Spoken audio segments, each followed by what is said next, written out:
Weird. We can't all make declarations of hatred at the same time. Hi, everybody. There are dozens of us. Dozens! 你好中国，你好西纳，我爱更尊重中。Shield up. There's nothing sacred. Now wait a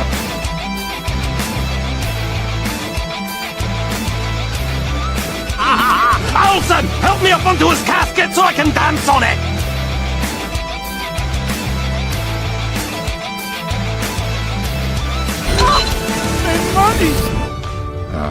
I don't care.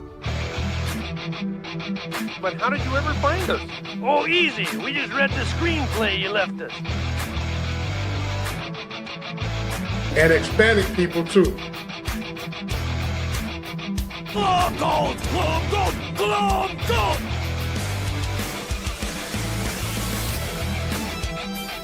You get nothing! You lose! Good day, sir!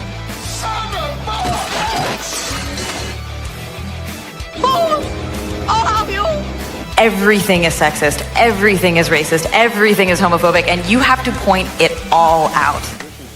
Just when I thought I was out, they pulled me back in. Huh? Zappuccino. All right, it is Thursday night in Tooney Town, and that can only mean one thing. It is time for my favorite night of the week, guys, because it is time for Tooney Talk TV, and boy, do I need it today more than ever. Folks, my name is Marvin. I am the Movie Monster, and thrilled to welcome you guys back to another week here on Tooney Talk TV.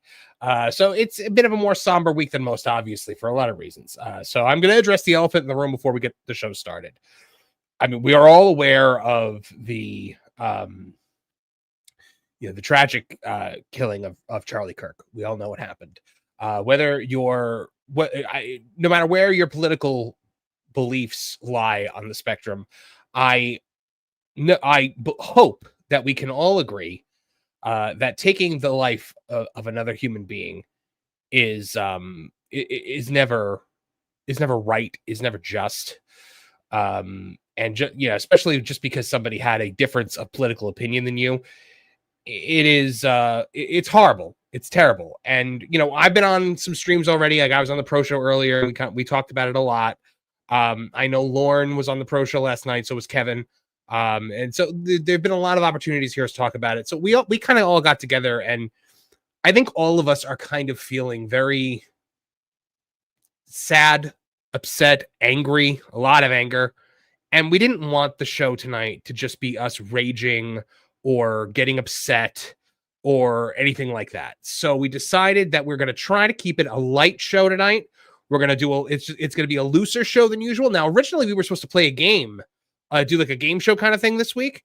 And I am actually going to move that to next week so that we can have a week's worth of build for it, because this, guys, I think I've conceived the perfect, I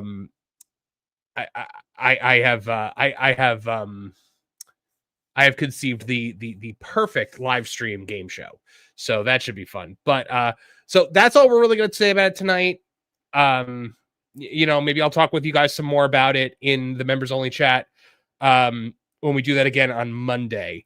So also, guys, in the chat, welcome to Tom F and to Juliet, who I just made mods kind of against their will. But it seems like they're willing to answer the call. And, they are incredible mods. So make sure you listen to them. Their word is law, as is anyone else with a wrench next to their name in that chat there. So thank you guys very, very much. So, yeah, I can't do the show alone, guys. So we need the greatest team ever assembled for a pop culture live stream. We need the Tooney Town Titans. Titans, go!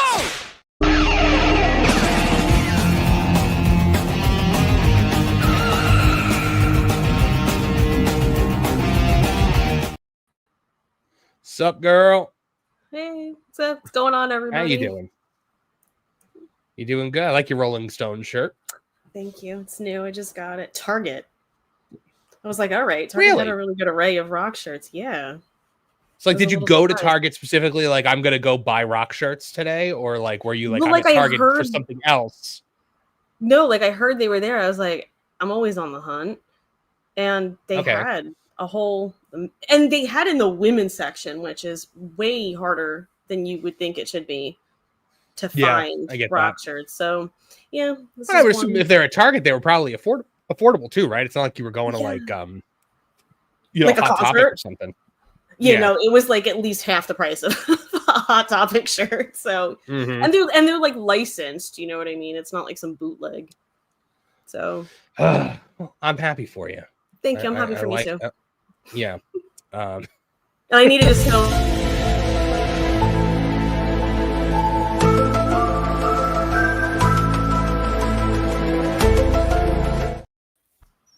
Martin Stone, my friend. Hello. Hello. How goes it, my friend? Well, rough like everybody else, but I needed to be here with the panel, with the chat. So I'm glad it's here for us all. Hey, you know what? Sometimes it's all part of the process, right? Like sometimes you just have to get together with your friends and hang out and, you know, have a drink or something like that and just kind of relax and just talk and try to fall back into a normal routine, I think. So that's pretty much what we're going to try to do here tonight. So Nolan is running late, Lauren is running late, and Kevin gets here when he gets here. Kevin. So we will see them when we see them. But so I want to talk about this game that we're going to play next week. This game show that was originally supposed to be this week, and then we moved it just because they're playing like just sitting around talking is fine. Playing a game tonight didn't feel right. And I do want to try to bring in maybe some guesses of. So we are playing. So you all know The Price is Right. We are going to play a game called No. We are going to play a game called. What is wrong with you? A game called The Cost of Cameo, in which we will have different categories of cameo. From like different, like we'll have like Buffy people, we'll have Star Wars people, we'll have wrestlers, we'll have things like that. And I will give you a name and we will go around and everyone will give me what they think a cameo from this person is worth. And we will compare that with the actual cost. And the person who gets closest without going over gets the point. I like that game. Yeah, it's gonna be so much fun, like because some of these people on Cameo are delusional. Yes, they're delusional in what they think they might pay. It's like, oh my gosh, it is gonna be really, really fun, guys. So cost of Cameo, we are going to. Oh, hold on one second. I just saw somebody just popped in the back there, so I have to quickly find his wife.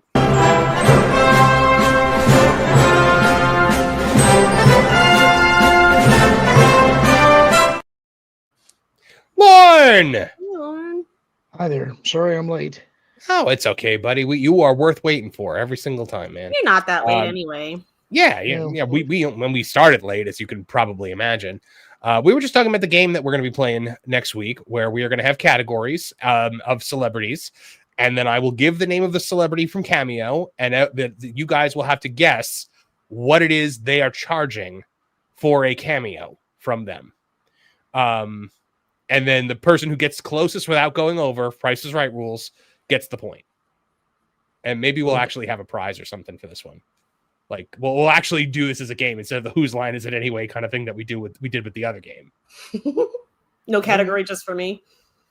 There might be a Trish category. Like there might be. Well, no, there'll definitely be a Harry Potter category. I think there's going to be a Buffy category. There'll be a Star Wars, Star Trek. I'm debating on whether I want wrestlers in there or whether I can play this game on Tooney Talk Wrestling by just doing wrestlers. I think you should break it up into two. Yeah, I think so too.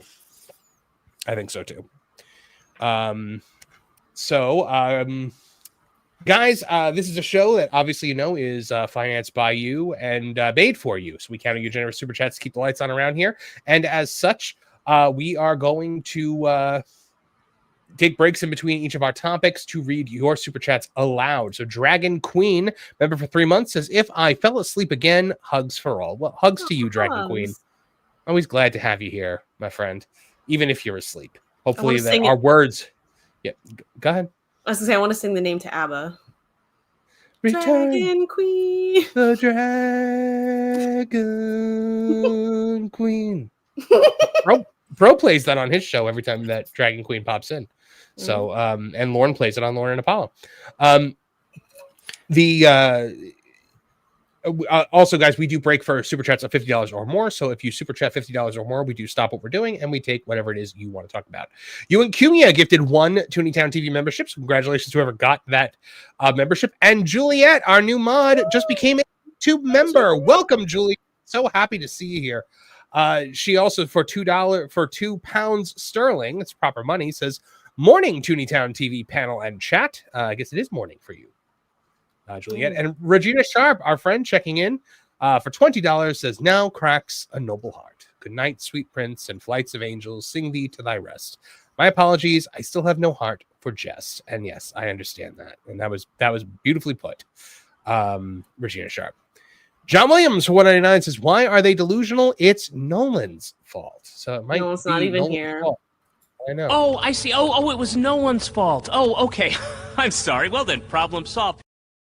I have found out that in the near future, I'm not going to say when, but I will be able to hang with Nolan. We're going to go to Halloween Horror Nights again. So very cool. We'll have afterward we will have a little conversation about what we did. We'll do a whole report and all that stuff. So guys, we typically like to start off the show by talking about what we're all watching, but I mean, I don't know. This week, I feel like maybe does anyone have anything that they're watching specifically that they want to talk about? Not particularly. I didn't think so. I have one thing. So I made it to season 3 of The Orville, and how good for The Orville! William Schweikert told me that season 3 of The Orville, it becomes a Hulu show, and they get a massive budget increase. And my goodness, when I see that, when I saw like what the show looked like in season 3, I was like, this is insane. Because like it looks like a movie all of a sudden. They really, really upped the ante. Martin, do you agree?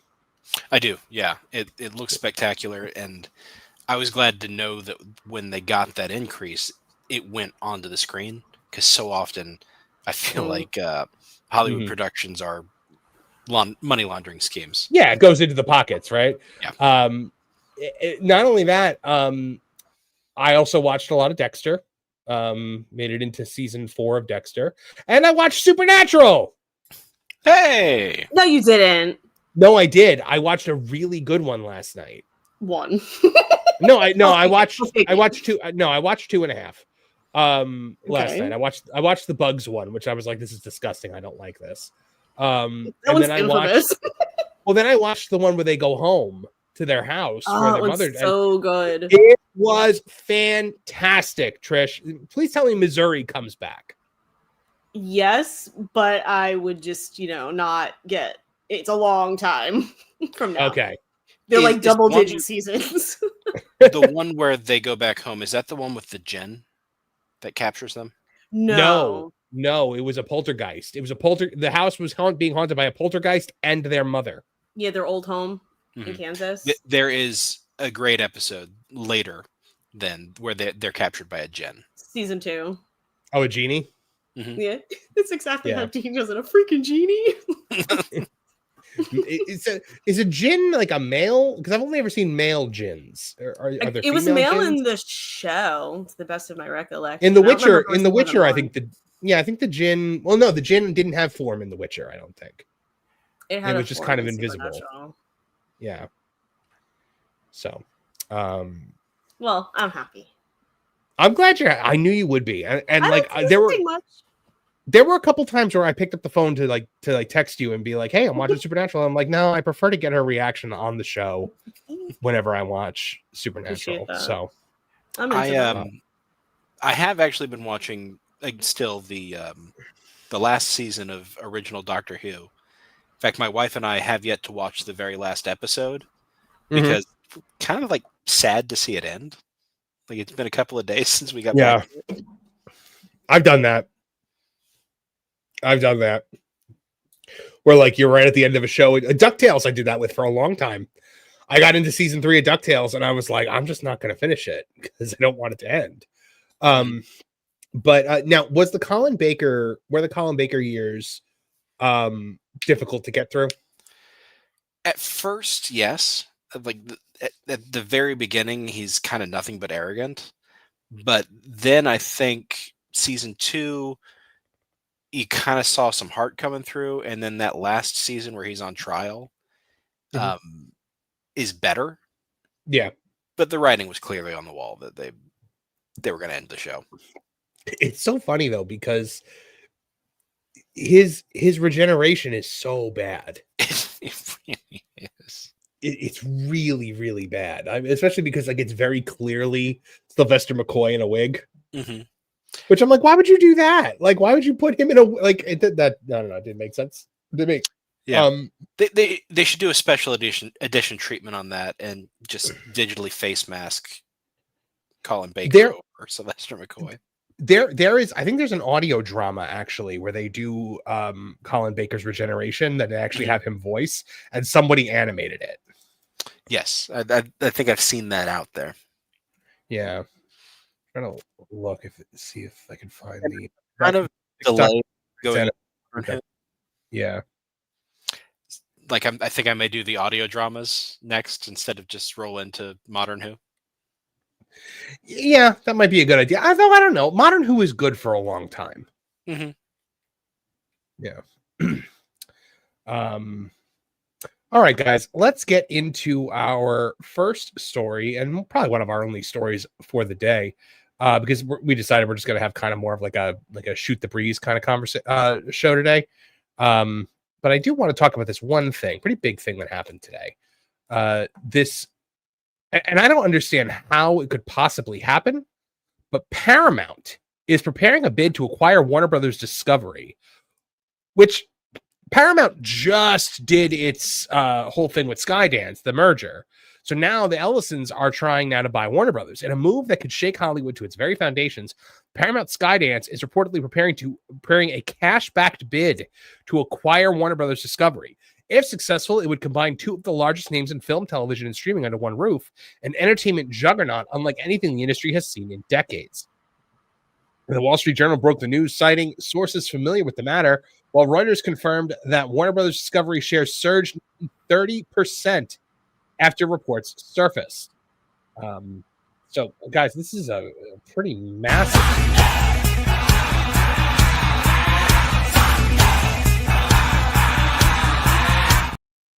For the love of God, no, I was talking. I was in the middle of a sentence. Wait. I gotta keep interrupting you. That's our spiel. Is that our spiel?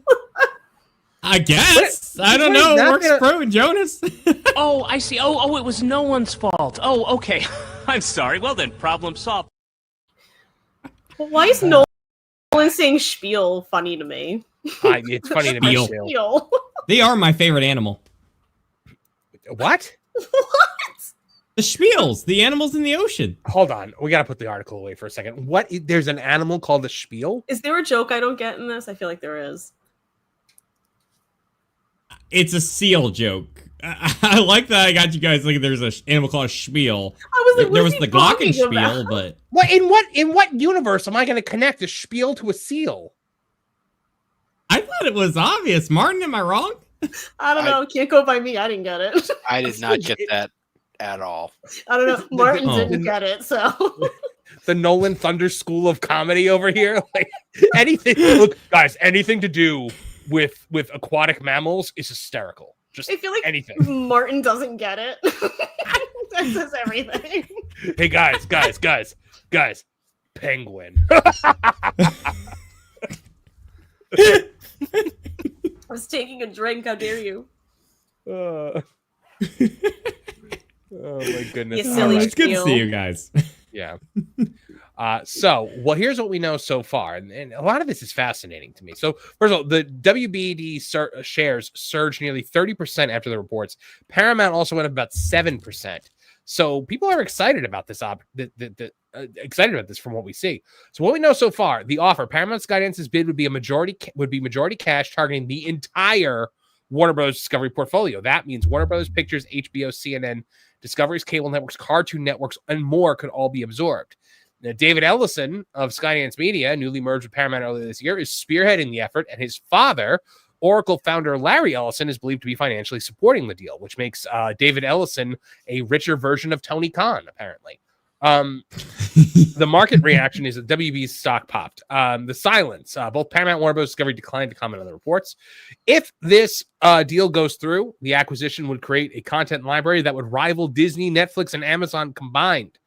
Warner Brothers Discovery brings HBO, Warner Brothers Pictures, DC, Discovery's reality juggernaut, CNN, TNT, Cartoon Network, and as I said, DC Studios. Paramount, Skydance carries Nickelodeon, CBS, MTV, Comedy Central, Paramount Pictures, and a rising streaming platform in Paramount Plus with a number of big hits like my favorite show, Tulsa King, which I got to start rewatching soon because the next season is coming.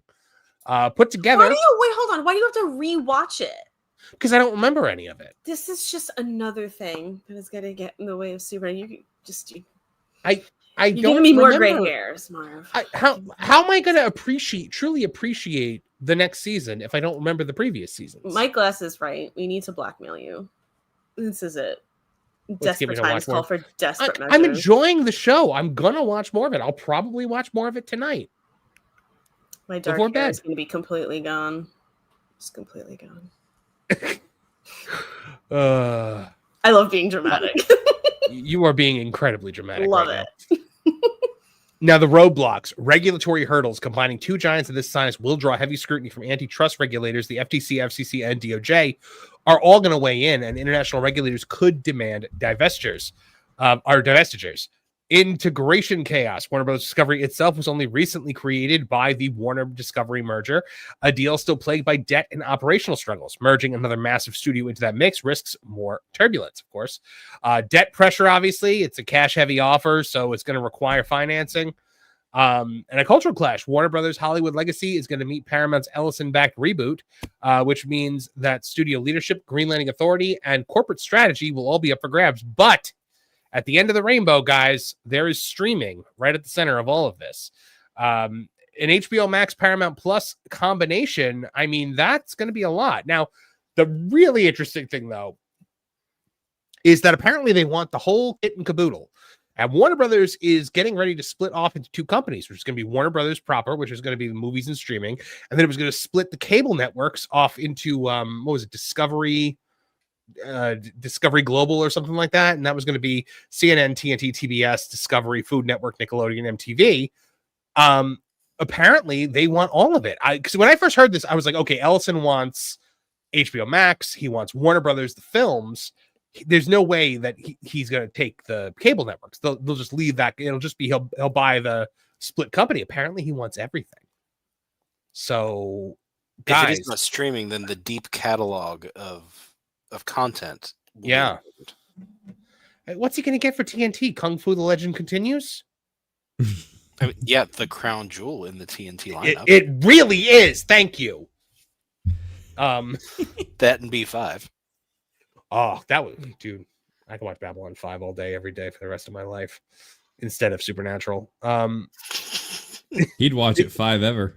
He jokes, but it's the truth. It's fine. I almost restarted because watching the Orville has gotten me in the mood for Babylon 5, and I have been like fighting the urge to like pop on season 2 of Babylon 5. Season 2 is where you start. You watching the Orville? You're watching Dexter. Dexter, I'm watching by myself. The Orville, I'm watching with my wife. You want to watch Babylon 5? I feel like there's a fourth one. It's like, what are you doing to me? What are we trying to accomplish here? Star Trek: The Next Generation. I am also watching Star Trek. Nolan, why'd you remind him? Thank you for reminding me. Ignore what I said. I said maybe nothing. I'll watch that. I was talking about spiels. I gotta get back to that. So, now, Lauren, what do you think about as far as like antitrust and regulators coming in here? They barely got this Skydance thing off the ground. Yeah, it's something that I actually don't want to see. It comes down. Explain to me why you wouldn't want to see that. It comes down to pretty much the same way that I feel about politics. Is that I don't like to see an enormous amount of consolidation. I think you want to have healthy competition. You want to have lots of studios doing different things, competing with each other, because you'll get better product that way.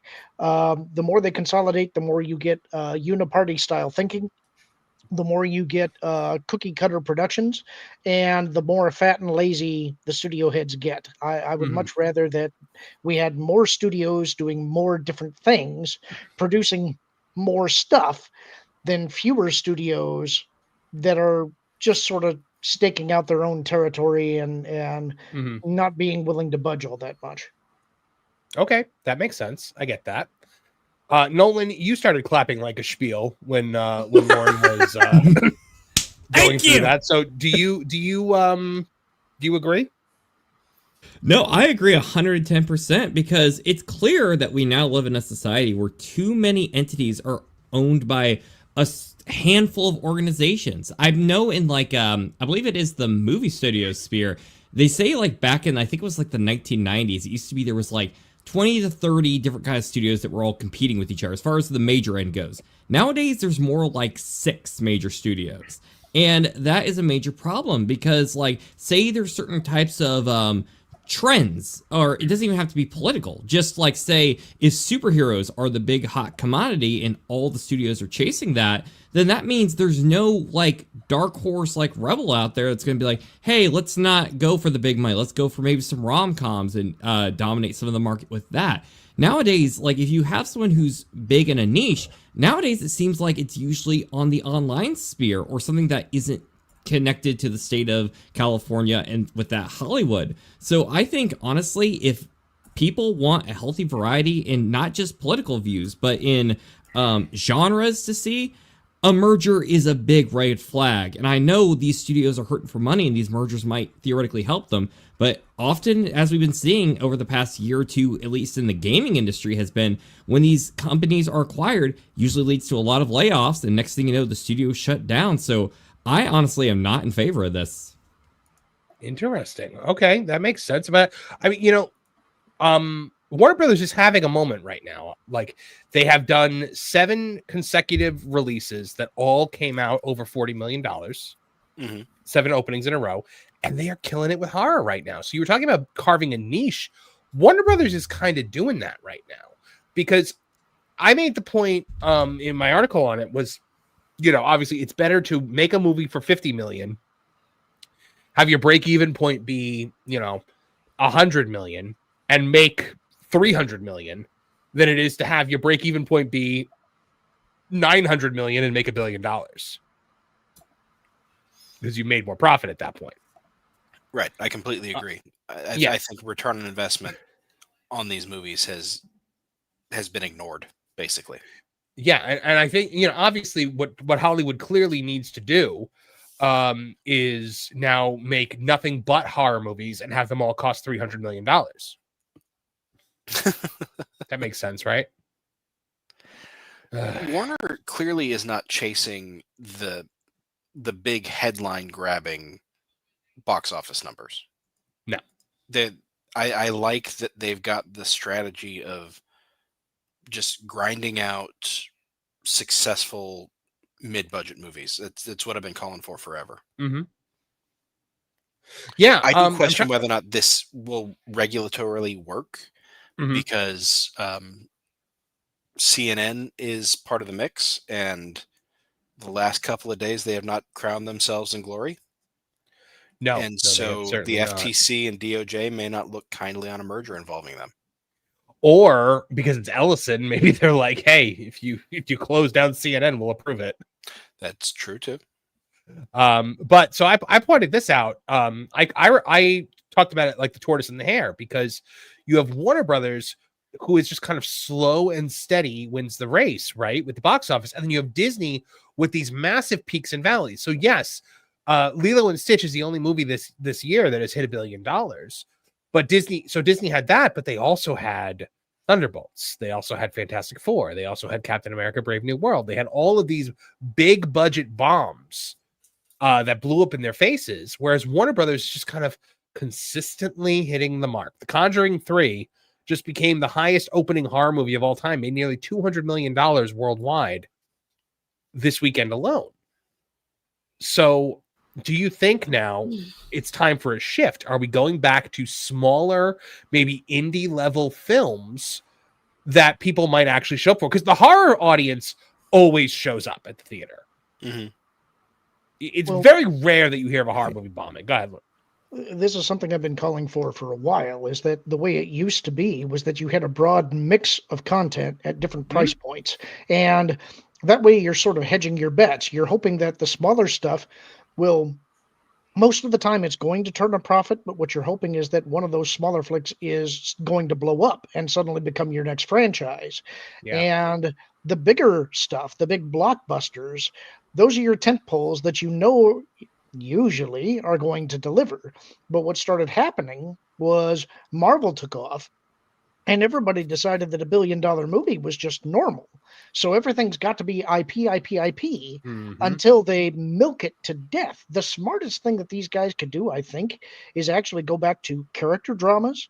I think doing things like noir detective flicks, where the biggest expense that you have is the car chase stuff, and that is dirt cheap. Do it practical too. Don't do CGI. Just do it practical the way people remember it. If you come up with some original characters, one of those is going to hit eventually, and then you'll have your next IP. But nobody wants John Wick. Nobody wants to take that risk. And so the thing is, in Hollywood, nobody wants to be the first to do anything. They want to do what's tried and true, and what the bean counters tell them, this is the formula, this is what you do, don't deviate from it. But the first time that somebody does deviate and hits a home run, suddenly everybody's going to jump on the bandwagon. I feel like Warner is a little bit ahead of the game here, because they are doing a mix of content, and they are turning in stuff that, while it's not the giant blockbusters, they're turning a profit. They have already diversified what they have in their kit a little bit. That's a smart move, and I think other people need to be watching. Yeah, go ahead, Nolan. If I could chime in a little bit to Lauren's brilliant point, Marvin, I think the proof is actually in your question you just presented to us, because as you said, that film has become the number 3 highest, quickest grossing horror movie of all time. What was the number on that article? I'm sorry? What was the... Oh, it was nearly 200. It opened at nearly 200 million, but it was 7. It's the first Hollywood studio to ever release 7 movies in a row that opened over $40 million. Bingo, right there. It shows the fact that these audiences want to show up to non-superhero type films. They don't need something that's going to be allegedly the next Jaws. They want something that is... All these studios, they just want to be McDonald's. They want to be like, people will show up no matter what you do, and they're going to be in that drive-thru, and they're just going to go. Now, people are ready for some variety, whether they're willing to take that jump or not. And if it's something that is a fairly priced variety, they'll take the leap. Well said, Nolan. It's just so funny to imagine Warner Brothers being ahead of the game on something, because they're usually, dead last. They're Warner Brothers is always the studio that, has this ridiculous rot going on, in the upper levels. Well, desperation. I think it's the corpse of the Animaniacs still in the water tower. But go ahead, Martin. Desperation makes you get creative, and it makes you reevaluate what your assets and your weaknesses are. I think that's important for something. And I agree with Nolan and Lauren that this consolidation is bad for the market. But I will say that in a free market, if there's massive consolidation, there will be pushback with smaller, more nimble studios. And I think that's already happening. Look at Angel Studios. They're getting outside of the faith-based sphere that everybody assumed they would stay in with movies like Sketch, which, by the way, my kids all loved. Ketchup Studios is basically buying other people's properties to distribute, the Warner Brothers in particular. But they have a plan to start producing their own stuff after they've stabilized.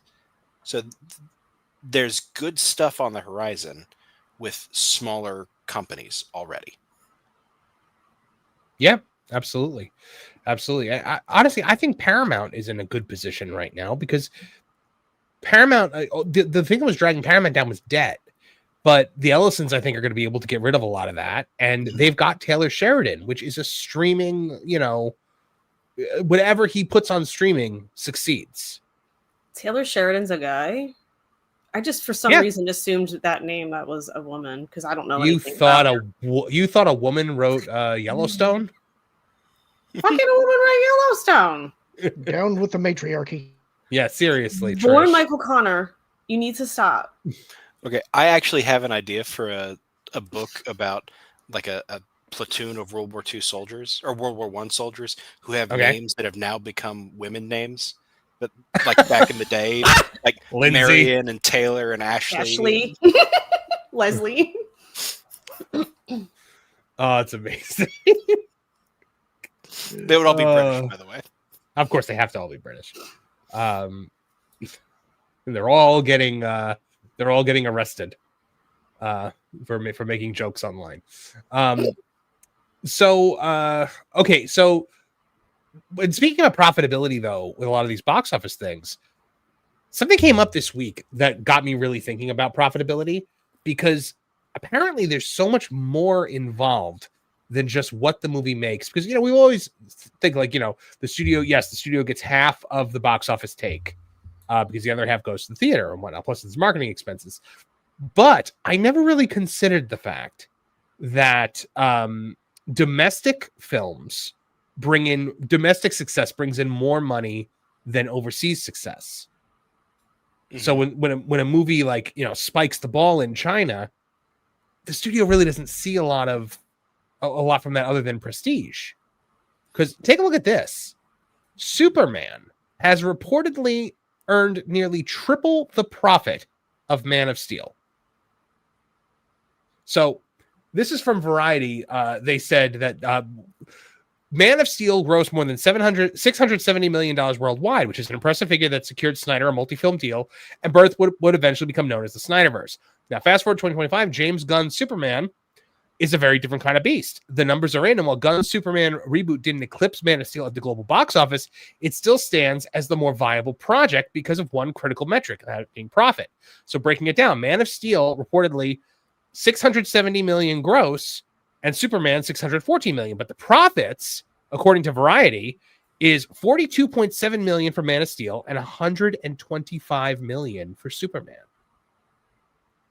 So the secret is efficiency. Snyder's film carried the production cost estimated at $258 million, with tens of millions more in residuals and participations. It played heavily overseas, including in China and Russia markets, where Hollywood sees a fraction of box office returns. Gunn's Superman leaned on North American audiences. The film launched with a $122 million opening, outpacing Man of Steel, and ultimately became the highest-grossing solo Superman movie ever in the U.S. So that's really interesting to me, guys. Because if the movie or the amounts from Man of Steel have been adjusted for inflation? That was not adjusted for inflation. No, okay. Adjusted for inflation, it would be somewhere in like the 700 million or so. Mm-hmm. But that fascinated me. That like a movie could make less in the global box office, but if it makes more domestically, it could still be more profitable. And we talk all the time about what makes a movie a success, what makes a movie a failure. Really, the accountants are the ones who decide that, huh? Yeah. Lauren, I want your take on this, Lauren. The audience is the one that really makes that decision. If nobody goes to your movie, there's no way to make a profit. Yeah. But it's always interesting when we talk about box office numbers because of the accounting that goes on, the splits between the box office and the distributor, whatever potential tax credits are there. VR is really good at laying all of that stuff out, but it always does feel very fuzzy to me. It's like they say that there are how does the saying go? It's there's lies, damn lies, and statistics. You know, Yes. you can make anything say what you want it to say. Just watch whenever Disney Plus is talking about one of their new series. Mm-hmm. Well, look at Batman '89. Jack Nicholson negotiated a deal where he would get part of the gross. And then Warner Brothers went and said, "Oh, we made no money on this movie." Did they get away with that? They did. They got away with it. Wow. Because the distributor was a Warner company, but not technically Warner. So the distributor simply charged them an arm and a leg for distributing their movie. So the profits went to the distributor division of Warner Brothers. Oh, that is so scummy. It's I never really knew bad. that. I've always thought that Congress should do hearings and create some laws regarding Hollywood accounting and standardize it. No. You're looking at this the wrong way. Congress needs to hire the movie accountants to fix our national budget. That is they would just hide it in another government that they create over here. Mm-hmm. Yeah, suddenly we're distributing things through the island of Samoa. Wow, Samoa's debt is like $38 trillion. That's weird. That's crazy amount, but we're in a surplus. Oh my goodness. So yeah, I mean, I thought that was really, really interesting. So it's no wonder then that Superman got a sequel order so quickly if it made $125 million for the studio. That's a pretty hefty profit. Well, it's even if it hadn't, they still would have greenlit the sequel almost immediately. This is the launch of their new DCEU. They cannot let this fail immediately out the gate. Mm-hmm. If they had put Peacemaker out first, then maybe it's like it would be an iffy thing. But they did Superman first.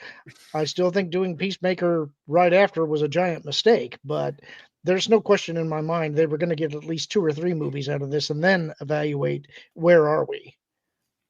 Yeah, the numbers also indicate to me that they had better budget discipline than Warner had during the Snyderverse era. You think so?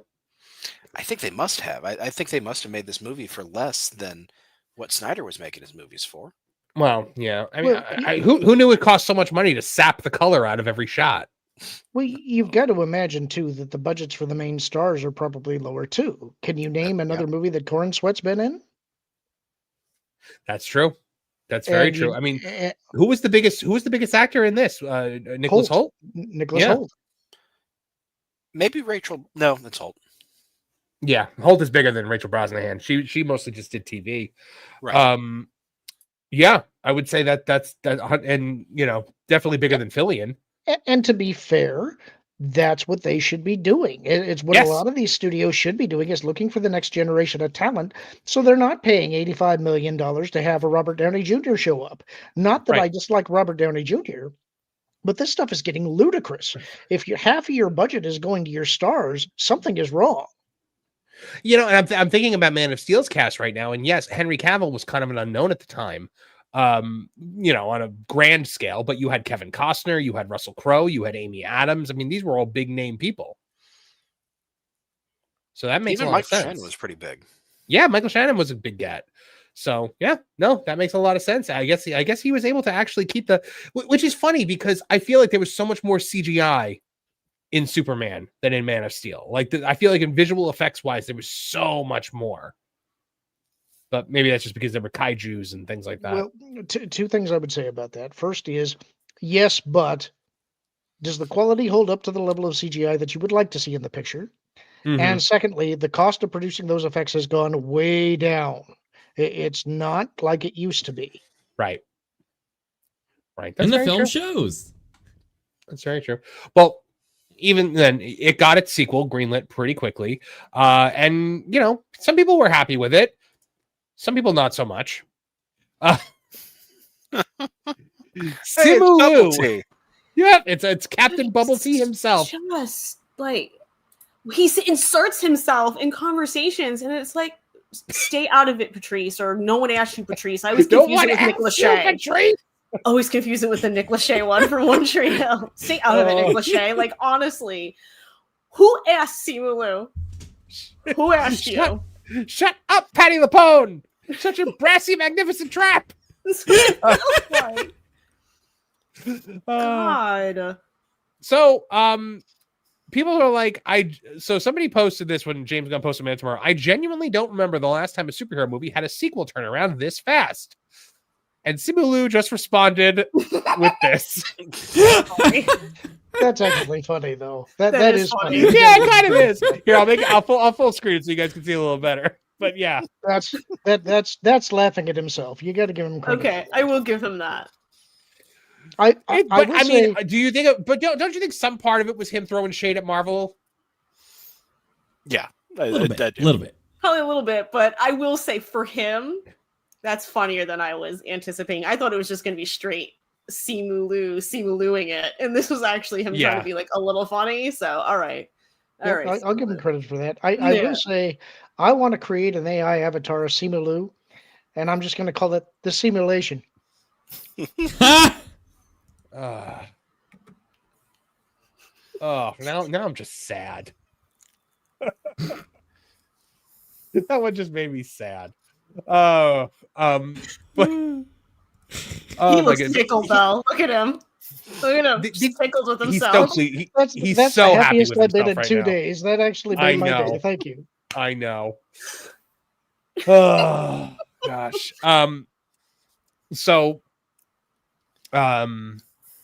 Totally thrown off track. Yep, super chats. I You know what? Thanks, Simu Liu, for the laugh. Legit. Yeah, thank you, Simu Liu. All bee booty bees and bacon with big bees for $2 says hello, everyone. Hope you are doing well. We hope you're doing well as well. What is he wearing? We're doing well now. Yeah. What the heck is that? That's Sydney Sweeney. Is it? That's is it Sydney Sweeney? That's a latex bunny outfit, potentially made out of bacon. Is it cosplay? Maybe. Bacon girl. It might be. Regina Sharp for $5 says, it's okay, Nolan. I confuse Marvin sometimes too. I got it. I wish I hadn't, but I got it. Talking about your spiel joke. And John Williams for $1.99 says they pulled the same with Alien. Yeah, I believe they did. Is anybody watching that new Alien series? We talked about it on Lauren and Apollo a bit. I'm sure you are. Instead of Supernatural, I'm sure. I'm not. It's on my list. But, you know, I'm just gonna Kevin's watching it, right?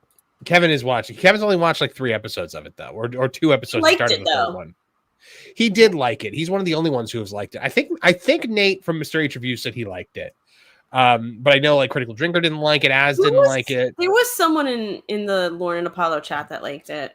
I remember, and someone who didn't. I think Donovan Bradford didn't. There were quite a few that said they didn't. So yeah, it's kind of a mixed bag. Pretty much the whole chat. Yeah, the whole chat was pretty much against it. Yeah. I have no horse in this race. Well, so I guess that brings up an idea that I wanted to talk about today. But first, I just saw it just came in the BPE special, $20 and no message. Yeah. Welcome back, BPE. Yeah, hey. Oh, we missed you, buddy. Good to see you. Good to see you, BPE. And thank you for the generous super chat. And we really count on your generosity around here, guys. So especially with the algorithm just burying my videos now that I'm producing videos again. Welcome to my world. Well, it's just a matter. It's a matter of consistency, right? Like it's a matter of we've got to put out videos every week on a regular schedule. Last week was 3. This week we got out 2. So next week I'm hoping to up it to 4. Marvin, and you just have to stop consistently sucking. Yeah, that's it. Dang! Wow. Man alive. I'm just taking a shellacking from Lauren tonight. Lauren's on fire. Yeah. I've always believed for once. Well, no, I've always believed that Lauren has a deck of playing cards, and each card has one of us on it, and he shuffles the deck and he picks one out, and that's the person he's gonna destroy that night. Marvin, is he like Batman where he has the contingency plans, which thing will destroy each of us? Yeah. Well, so there's 52 cards in the deck, but 30 of those cards are Trish.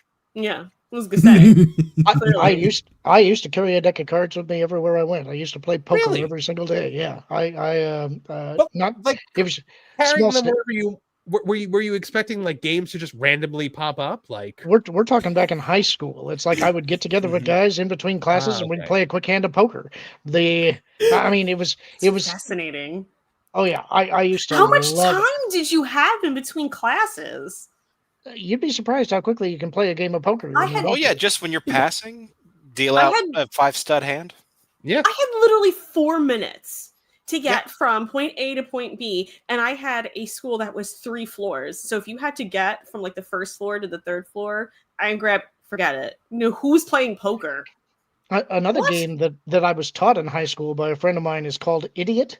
I don't know if any of you are familiar with it, but it's actually a really fun game too. So if you like card games, look that one up. It's worth playing. It's confusing. It is confusing when you're first learning it, but and when you're first learning it, it feels like the person who's teaching you is totally making it up. You don't believe that this is not really how this game works, but actually it is. So if you're looking for a fun game, look up Idiot.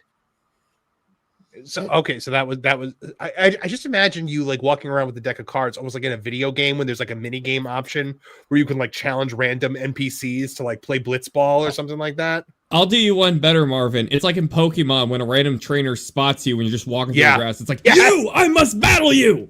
Yeah.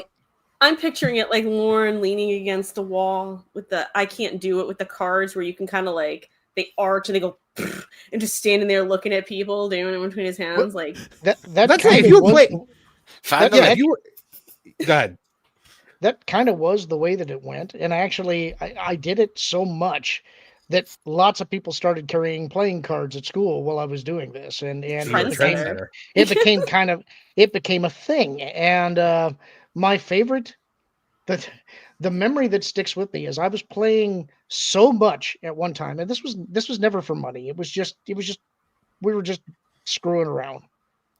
But one day I was sitting on this landing with some friends. I think there was like 4 of us, and I was the dealer, and I riffed the cards, and I felt it, zip, and I looked around at the other guys, and the guy next to me went, "Oh, come on!"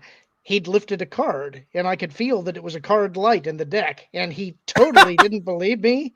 That he was convinced that I had seen him snake it away in his sleeve, but at that point, I could actually feel when the deck was light. When you had 51 cards instead of 52, you knew. Mm-hmm. Yep, that's what he's saying. Something's not right. It's like when somebody took 10 cents out of Scrooge McDuck's money bin. And he had a nervous breakdown about it. I mean, I couldn't do it now, but back then it was like I played a lot of cards back then. Penn Jillette can do that. Well, yeah, I would assume magicians can do that all the time. Yeah. Well, particularly jugglers. When you get to that level, they call you a card mechanic, and that's what Penn is a card mechanic. Huh. Now, and also did juggling. You Wait, I get did that. you do any card tricks? Like, did you like teach yourself card tricks also? I'd had one, and it's not really a card trick. It looks impressive the first time you see it, but there really is no trick to it. The trick does itself. It's just a little magic trick that has a little story that goes along with it. It's great to impress kids, but adults will catch on really quick. There was so I was at a party one time, I'm talking years and years ago, but back before I moved to Florida, and one of the guys at the party was a magician. And like he didn't show up being like, I'm a magician, guys, I'm gonna like perform for you. It was like halfway through the party where somebody asked him like what do you do? And he was like, I'm a magician. And we were like, oh my gosh, like could you like do magic? Like could you like show us something?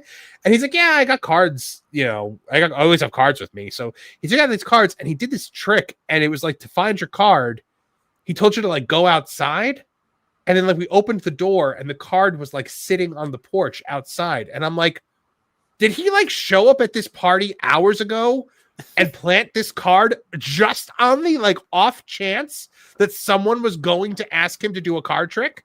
I bet he did. It has been bugging me for like 15 years. I'm not even kidding. So Harrison Ford would tell him to get the F out of his house. Get the F out of my house. Yeah.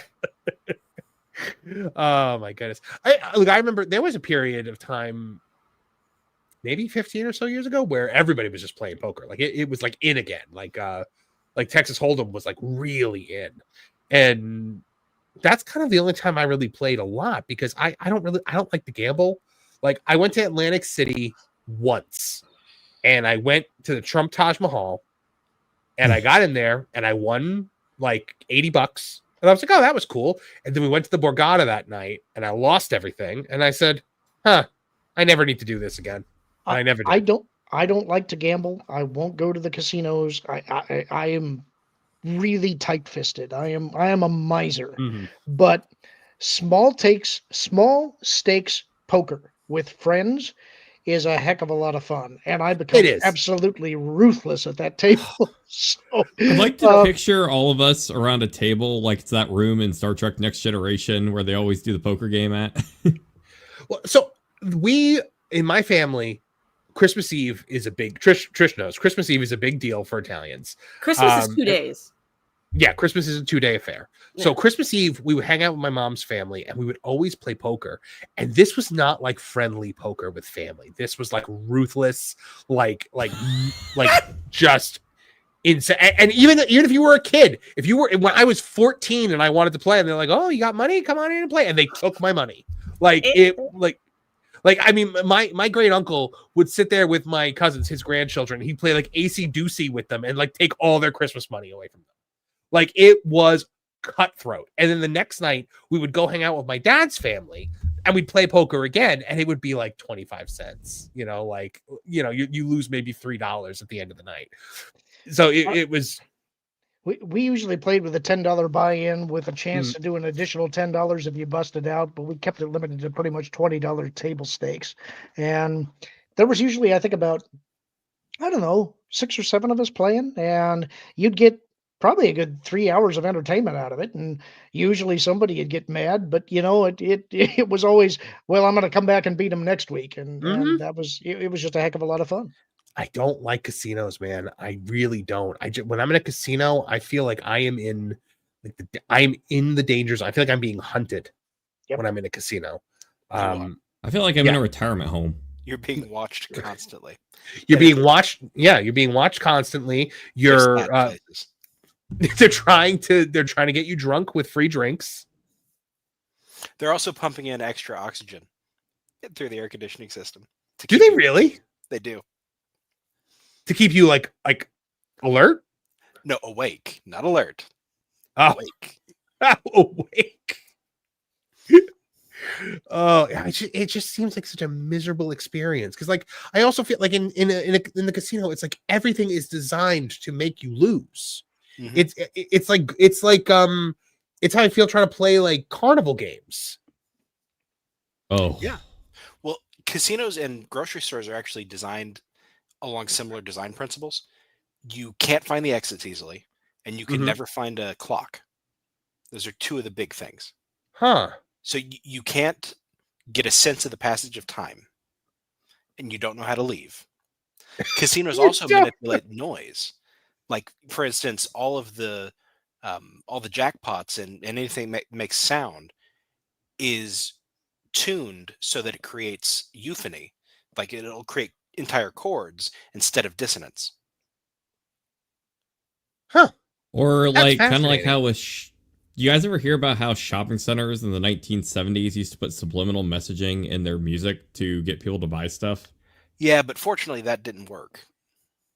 Wasn't that what Rowdy Piper was finding in They Live? You want balls.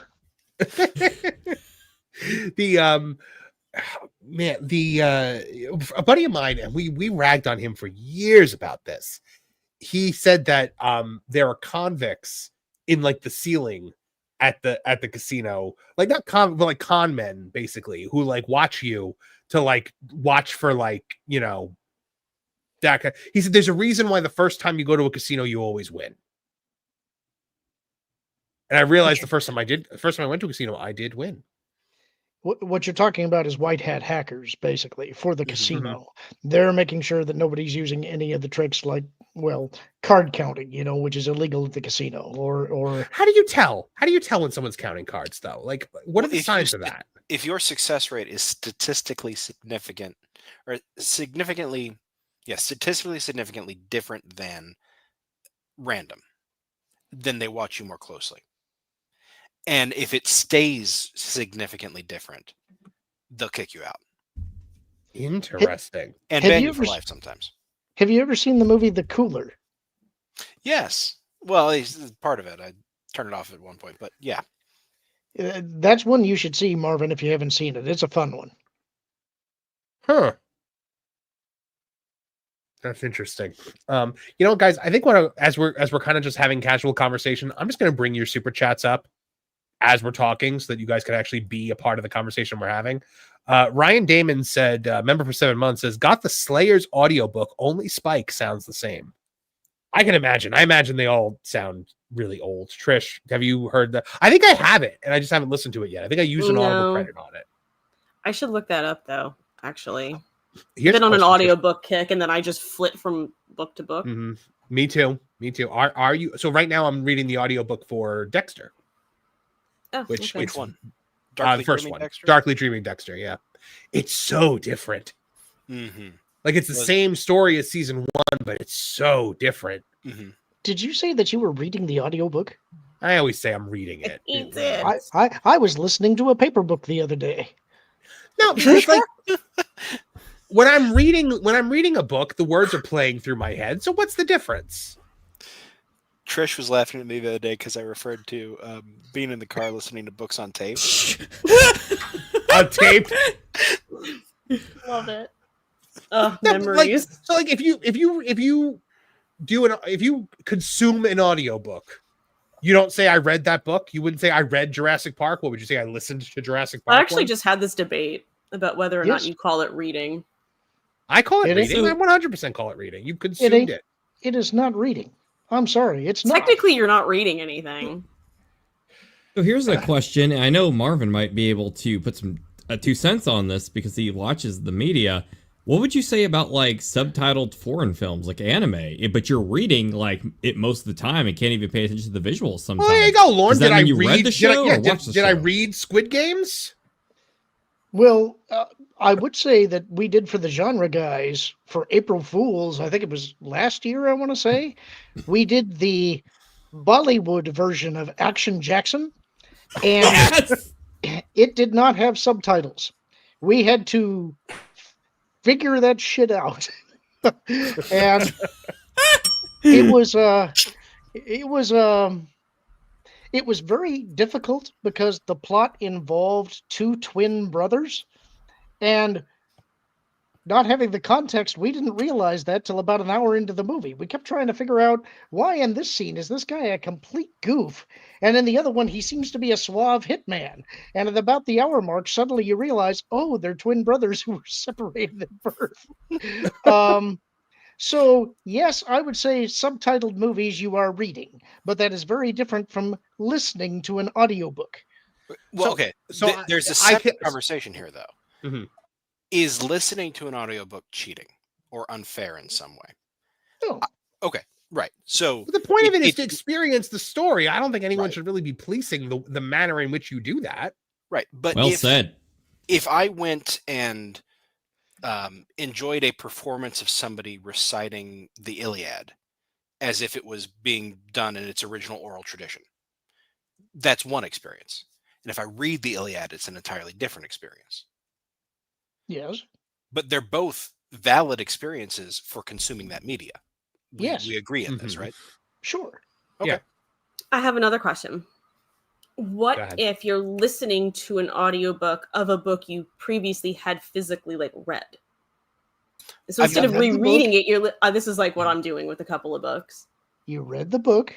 You're listening to the audiobook. But you know what I'm saying? Like, does it count as another time you've read the book? No, right? But so, do I have to say then, so I've only ever listened to the audiobook of Jurassic Park, for instance. So if someone's like, have you ever read Jurassic Park? Do I have to say, no, I listened to it? Or can I just be like, yeah, I read Jurassic Park? You experienced it. I experienced Jurassic Park. That is so Ted Mosby. It sounds way more badass. Wow, that was such an insult, Lauren. I would be offended if I were you. So Ted Mosby. Oof. Encyclopedia. Encyclopedia. I think we can say that as a convention, if somebody asks you if you've read a book that you listen to on Audible, you can just go ahead and say yes. Yeah, you can say yes, unless you're Lauren. Lauren's like, no. I disagree. That's right out. Nope. All right, so Lauren, do you ever listen to audiobooks? Rarely. I'm more into audio dramas, but I'm actually it sounds like I'm being facetious here, but I'm actually a little bit serious about it because I do think the two experiences activate different parts of your brain. Mm-hmm. I experience a book that I read differently than I do one that I listen to. And one of the things that I have found is that part of the reason that I tend not to listen to audio books, I will do it from time to time, but I find that my mind wanders and I, at a certain point, start zoning out without realizing it, and I miss part of the book, and then I have to rewind it and go back to it. Audio dramas engage me more because there's multiple actors playing a part and acting out the scene, and that's also a very different experience than reading a book. So I see them all as very different experiences, and that's why I would say if you listen to an audiobook, I'm not sure that I would say that you read the book because I think you get a different experience from reading it than you do from listening to it. But, Mr. Lauren Connor, go ahead. What if the audiobook you're listening to happens to be one that you're reading on your channel? Does it count? I'm reading. So people, you're not. So, okay, so people that are listening to like you read like the Timothy Zahn Star Wars books, they can't then say they read that book. They can say they experienced it. You know what's funny is like you pose that, but I'm like, if someone said, "Have you ever read whatever?" I honestly think like my natural reaction would be like, "I listened to the audiobook." That would be how I would answer. I wouldn't say I experienced it. I wouldn't say I'd read it. I'd just say I listened to the audiobook. So like I know the story. The only thing I actually read now are comics. When I read comics, it's typically that's only when I'm on vacation. Because typically my book reading is like, well, my audiobook consumption is like in the car, or so I have a Bluetooth speaker that I hook up for like in the shower, or like I bring it down to the pool. So you know, like that's kind of like how I'm able to find time to consume any kind of literature. There are entire companies that are built up now. Like I listen to fantasy novels from this company called Podium Audio. And it's made like these authors are creating novels specifically to be audiobooks first. One of the things when I started reading books, I didn't intend to do that. The whole reason that I read the first chapter of Heir to the Empire was because I was offended that at Star Wars Celebration they showed the first teaser for Ahsoka, and Ahsoka specifically says the phrase "heir to the Empire," and it made me mad because they were obviously not adapting the Thrawn trilogy. So I decided I was going to read the first chapter to give people a sense of what the actual origin of this character was.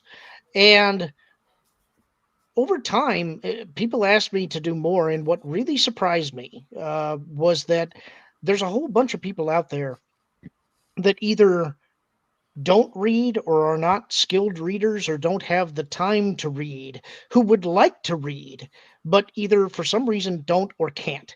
And they asked me to keep doing it because they would listen. There was a guy who, you know, he's a trucker, and he would be doing deliveries all across the country, and he just put on the playlist and listened to them as they were going. And I found that there were other people that would talk to me and say they're dyslexic or they're just not particularly skilled readers. They're not good at it, but they can listen to it and now experience the story. And that's another reason why I think they're different experiences. You handle how you take in the material differently depending on how you're actually absorbing it. That is true. I agree. There have been several books that I've read and also listened to. And I found that there are times when the narrator puts a shade on the way a character talks that completely changes that character for me. Yes. But that doesn't mean my interpretation of that was the one the author intended. Sometimes one of my big problems, and my wife always says this, because whenever we go on long road trips, I usually will pick an audiobook for us to listen to on the way. Because it's like we're experiencing a movie almost. Male authors who voicing female characters is such a roll of the dice. Yes. That's one of the things I found reading books, is that it's like, don't even try it. Don't try and go ultra feminine. You can put a feminine lilt to your voice, but most people, I feel like, are going to try and oversell it. It's like, nope, I know I can't do this well. I'll make it so that you can tell it's a female, but I'm not trying to sell the fact that it's a female. Jonathan Davis, who used to do the Star Wars audiobooks, he actually does a pretty decent job of voicing female characters. But I mean, there are some of them that are just really bad. And same thing for female narrators who voice male characters. Some of them just start to do this, and it's like really, really cringy. She's a low talker.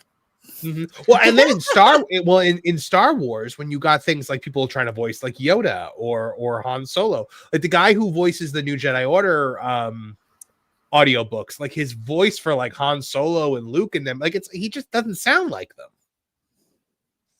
So yeah, well, I mean, kind of like Martin was saying, is that sometimes you get a performer that puts their own spin on it, and it's not what you're expecting. And I would say for the Star Wars radio dramas, I knew you were about to bring that up. The guy who plays Han Solo is Perry King, and he was in the running to play the part. He didn't get it. Obviously, it went to Harrison, but when it came to the radio drama, they brought him in. He did it. He doesn't sound anything like Harrison, and at first, it was really off-putting. But over time, it's like, actually, it's just a different interpretation of the character, and I like it equally well. I would also say for Darth Vader, they got Brock Peters, and Brock Peters has a great low voice, but he plays Darth operatic. He's very broad. And you showed me that when we were hanging out in May. And when we were driving to the airport, you played it, and I was shocked. The best part about that was when we started listening to it, and I'm like, man, this guy playing Luke sounds just like Mark Hamill. And you were like, that is Mark Hamill. Yeah. They did get Mark. They got Anthony Daniels. And when they got to The Empire Strikes Back, they got Billy D. Williams. But everybody else was different performers. And a lot of them were famous people in Hollywood that you would know. They just happened to be at USC at the time, or for Empire, they were in New York. So they were just playing little bit parts. And that's another fun little thing about it if you go through the credits. You know, if Mark Hamill weren't insane and I was at one of his panels and I got to ask a question, I think I would ask him about the difference between like playing Luke in the films and then having to do it again with a different cast for the audio dramas. Like, are they in the same room? Did they do a Batman the Animated Series style? And what's it like then bouncing off of like a different Han Solo, a different Darth Vader? Like, that's fascinating to me. And I imagine for him, that was probably a springboard to the voice career. You know, he was already doing voices at that point, but I think that probably showed him how fun it could be. I actually did get to go to the first Star Wars celebration in Denver, Colorado. And this was before the opening of the Phantom Menace. And there was a point at which we got to do a Q&A, and Anthony Daniels was the MC. And I got to ask a question. I don't remember who it was that I was asking it of, but I really wanted to know, is NPR going to do the prequel audio dramas? And they kind of said, well, we can't really talk about it. We're not, but they never did. And that's been a great disappointment to me. That was one of the things that I wanted them to do. Hey, Marv, I know you wanted to bring in super chats during the discussion, so that we've got a couple about audiobooks. Yes. I'm going to catch up real quick, and then I'm going to start doing it during the discussion. So let me catch up real quick. XJ Cherokee Bear for $4 says, does anyone remember Kids for Character? I do not remember that. Martin? No. It rings a bell, but I don't remember it. Yeah, please let us know what that is, XJ Cherokee Bear. Michael Steele for $5 Canadian says, my friend and I play a side event at the World Series of Poker every year. That's cool. Cool. That's really neat. I used to play quite a bit of poker myself, and I actually missed out on meeting my wife several years earlier. Really? Because of it. I was invited to go hang out with some friends and play poker, and it was at one of their sisters' condo. And it was getting pretty late, and I had a decent hand, and I cleaned everybody out because I just want to go. 5 minutes after I left, the sister's roommate shows up. That's the woman who I would eventually meet and make my wife. Wow, that's really I could have funny. met her like 3 or 4 years earlier than we met. Huh. Butterfly effect. Yeah. All B booty bees and bacon with big B's for $2 says I sucked at poker in Red Dead Redemption. And the picture now is Elmo and Cookie Monster. That's fantastic. I did, yeah. I that's probably the last time I played poker was in Red Dead Redemption.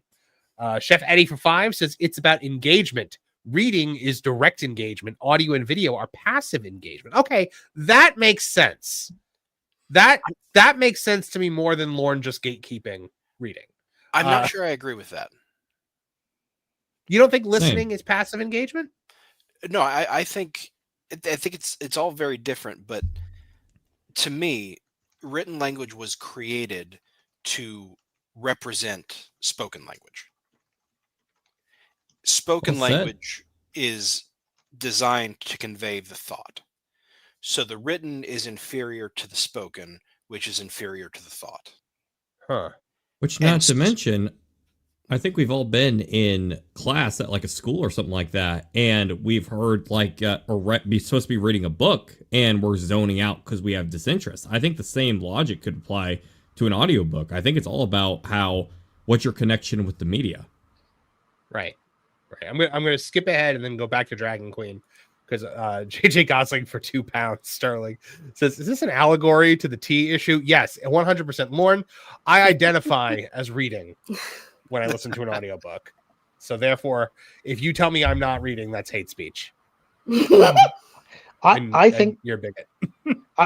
I think that you're reading an Apache attack helicopter.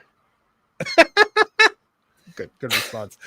Dragon Queen for $10 says, I'm going to police Marvin on the fact that he's not watched Supernatural yet. I didn't fall asleep. I needed to get drinks. Video about it. I'll have to save up. I'm slowly amassing an army of people that will just harass me you. Because I've got pressuring me into now Dragon Queen. That was Dragon Queen, right? That was Dragon Queen, yeah. My class is clearly in this with me. I feel confident in saying Master of Puppets is like low key with me in this. And there's one more person who's escaping me now. The name was kind of, I believe it was kind of like military, like Charlie Foxtrot, I think was like that name. I'm sorry that your name is escaping me. But they're like, I'm on season 15, episode 10. And they're just like, I'm plowing through it. And I'm like, I'll count you as a soldier as well. 15? Marvin? Wow. Yeah. You watch whatever you want. He clearly is, Lorne. Yeah, I mean, look, the pressure is funny and all, but I'm still going to watch what the hell I want to watch. The people, though, your people. It's not just me. I know. Trish, I know. Should he be just drinking this down like a boxed wine or savoring it? Yeah, like seriously. Okay, they're savoring it last week.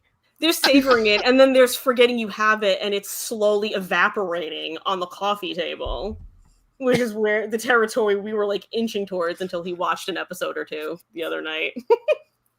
He went, oh yeah. Speaking of watching things, if I could, you go ahead, Marvin. No, go ahead, Nolan.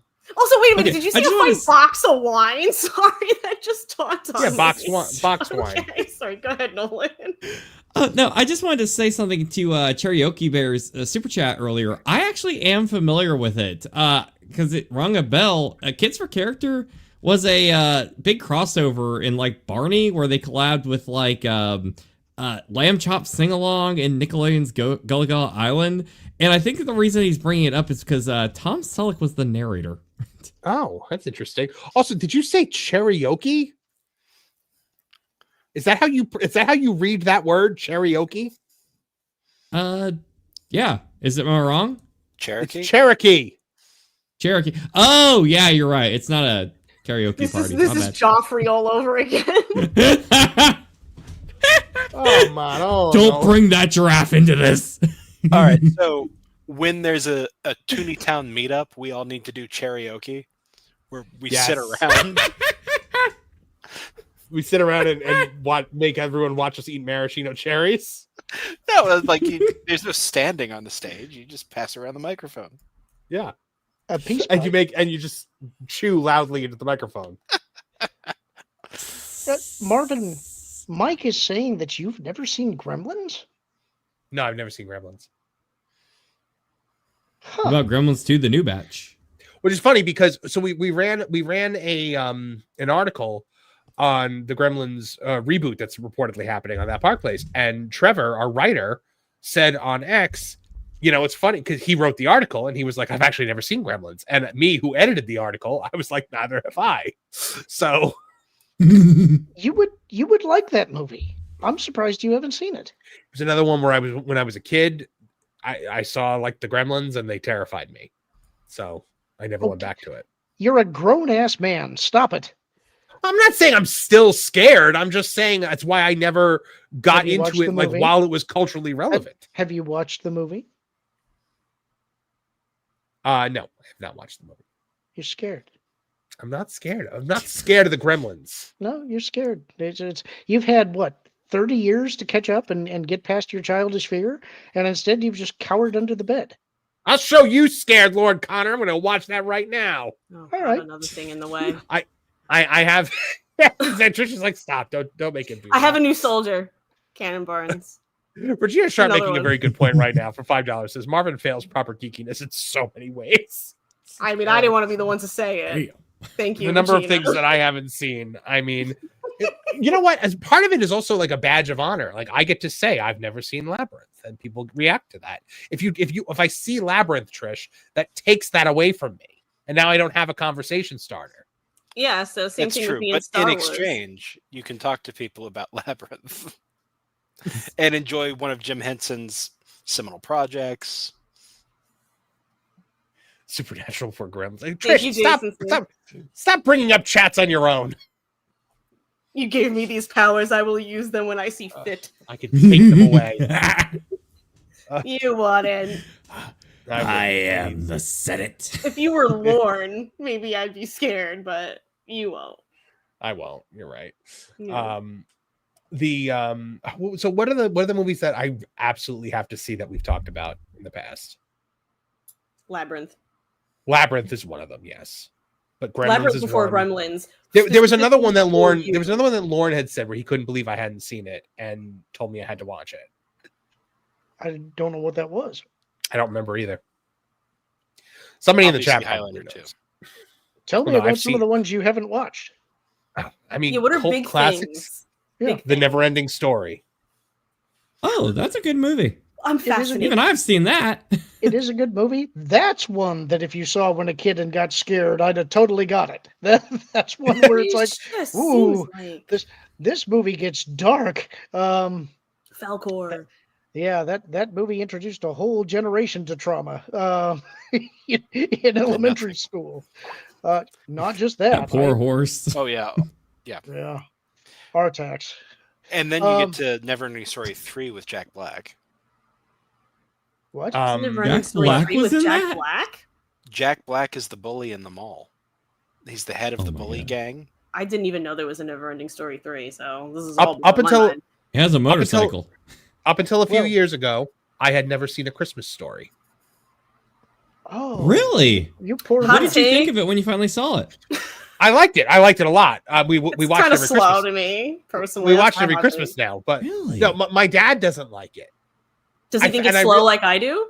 Maybe he does. I don't know. But like when I was home for Christmas last time, which was 2 years ago, I remember I said to him, I was like, you know what we've never done? Like we've never watched A Christmas Story together. And my father was like, yeah, it's because I hate that movie. And I was like, oh. I don't know how you missed it on TBS. Well, because I was Actually, it was just never. It was never on my radar. I'm trying to think of like throw out classic movies. I'll tell you if I've seen them. Citizen Kane. Yes. Great movie. Gone with the Wind. Anybody? Godzilla King of the Monsters. Gone with the Wind. Yes. Godzilla King of the Monsters. No. Wizard of Oz. Yes, I've seen Wizard of Oz many Better times. have seen that. Bridge on the River Kwai. No, never seen that. Did you say you hadn't seen The Godfather? No, of course I've seen The Godfather. Who somebody here has not seen it? Lorne. Oh, it's Lorne. Okay. I mean, no judgment. Haven't seen what? The Godfather. Oh yeah, that's true. I don't. I don't judge. Unless So it's the way you said somebody here hasn't seen The Godfather reminded me of Captain Hook in Hook. Someone here didn't leave. Have you the seen boo box? The Perils of Gwendolyn in the Land of the Yik Yak? I have What not did you seen just that. say? Did you make that up? I don't think anyone's Did seen Did you that. say that on the show? I haven't seen that. All right, you guys got a homework. You and your yik yak perils. I mean, Hold on, I'm looking up a list that of like like your yak. somewhere because I classic nerd movie. movies. I'd have trouble with Gwendolyn. I just looked up classic nerd movies. Akira. No, I've never seen that. Revenge of the Nerds. Yes, I've seen that. Tron. Yes, I've seen Tron. Flight of the Navigator. No.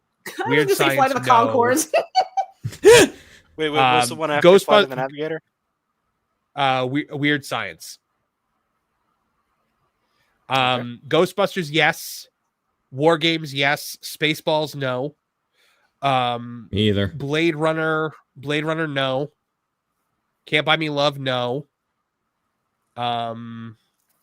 Wait, Can't Buy Me Love was listed as a nerd movie? Yeah, apparently. I don't know. Wait a minute. Wait a minute. IMDb is essential nerd. Yeah. Wait a minute. Question. Oh, question. I see what they're doing. Question. You never saw Weird Mhm. Science. To me, that's all like, the same realm. I actually don't remember. Is that a John Hughes movie too? Yeah, I've also never seen Young Frankenstein. Have you seen? But Me either. It looks good though.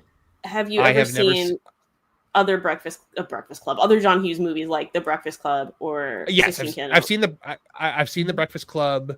There were a couple of other. Did you see my Rat Pack favorite movies one? that I've seen. Did you see my favorite Which one? Pretty in Pink. I don't know what your favorite one is. I was Pretty gonna say in Pink. Pretty in Pink. I you did knew see it was Pretty going in to be Pink. Pretty in Pink, Martin. Yes. I love Pretty in Even Pink. St. Elmo's Fire? Seen that. I have not. I have not seen Blazing Saddles. Really? I have also not seen Blazing Saddles. I not watching Old Grove? friends with Kevin and not have seen Blazing Saddles. I know. I know. Close Encounters of the Third Kind. I've never seen that. 2001: A Space Odyssey. I've never seen that. It's good. Alien. I've never seen. I've seen Planet of the Apes. I'm just going through a list right now. Dr. Zalus. I've seen Predator. I've not seen Predator 2. You're not seen missing the Princess. anything. You're not missing anything by skipping out on 2001. You never saw The Goonies, right? No, I did. No, I didn't see it as a kid. I watched it as an adult, and I hated it. That was the. I mean, I don't know about hate, but it's fair that you. No, wouldn't get I anything out hated of it. I was like, Why? Was it Sloth? Were you scared? Two movies that I never even got to Sloth. Like I was just like, this is dumb. Hated it. You didn't even finish it. I hated it. Sloth comes in like movie, and I was like, How this is quickly, my guys? one. This is my one and only life, and I am watching this. I am spending hours of it watching this movie. How quickly into the Goonies does Sloth show up? I feel like Martin will know. Beginning of the second act, maybe end of the first. Okay, maybe I did get to him then. No, he's lying. He's lying. I don't believe you. No, I watched most of the movie. It's just it was like the third act that I didn't watch. Chunk finds Sloth, and then goes and tells everybody about him. Yeah. Trying to see what else. Would you say By the like way, the chat is taking umbrage with another Nolan pronunciation. Oh, what did he say this time? Oh God! Check out John Williams' super chat. Oh yeah, it's Zay. I thought you were being funny. Was that actually how you pronounce Dr. Zayas? I could remember how to pronounce it, so that's just memory, not opposed to pronunciation. I hope this is about Nolan's pronunciation. That one. What's wrong with me? I think you're crazy. Want a second opinion? You're all so lazy. I love Dr. this. Zayas, There's Dr. so many Zayas. great ones. Look. Dr. Zayas, Dr. Zayas. Dr. Zayas, Dr. Zayas. Ooh, Dr. Zayas. I always wish they had done a stage play of that. Oh, you finally made a monkey out of me. I would also absolutely go to a stage play of Springtime for that Austrian painter. The Austrian painter, yeah. Oh my God. I actually I wrote a wrestling parody song to that song. I never got around to making it. It was Springtime for Helmsley. It's about Triple H. What was I think it was Springtime for Helmsley in wrestling. Hold on, I gotta look it up now because I have a thing with all the song parodies on it. Let's see, folders, song parodies. Say his name and he appears. Oh yeah, I remember I got you guys into that. That was so funny. Everyone that I show that song to then loves Joe Hendry, except for Lauren, who hated Joe Hendry because it got stuck in his head. Oh, yep, here it is. Vince's Dark Deeds were exposed. Wow, what a creepy story. Needed a new booker to restore E's former glory. Where, oh, where was he? Where could that man be? We looked around, and then we found a guy who beat Booker T. And then it was, and now it's springtime for Helmsley and wrestling. Titan has brightened once more. We need someone from the curtain call. Less lazy than Nash and more alive than Hall. And what's happening right now? It is so weird to me that you're a Broadway guy. Yeah, I know, right? I was just like, what? All of a sudden you're singing. I need Marvin and the Tutu. It's damn. I think you need to clip that one, Marvin.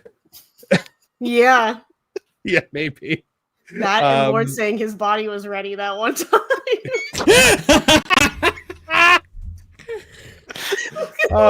XJ Cherokee Bear says it's the 1988 Jeep Cherokee.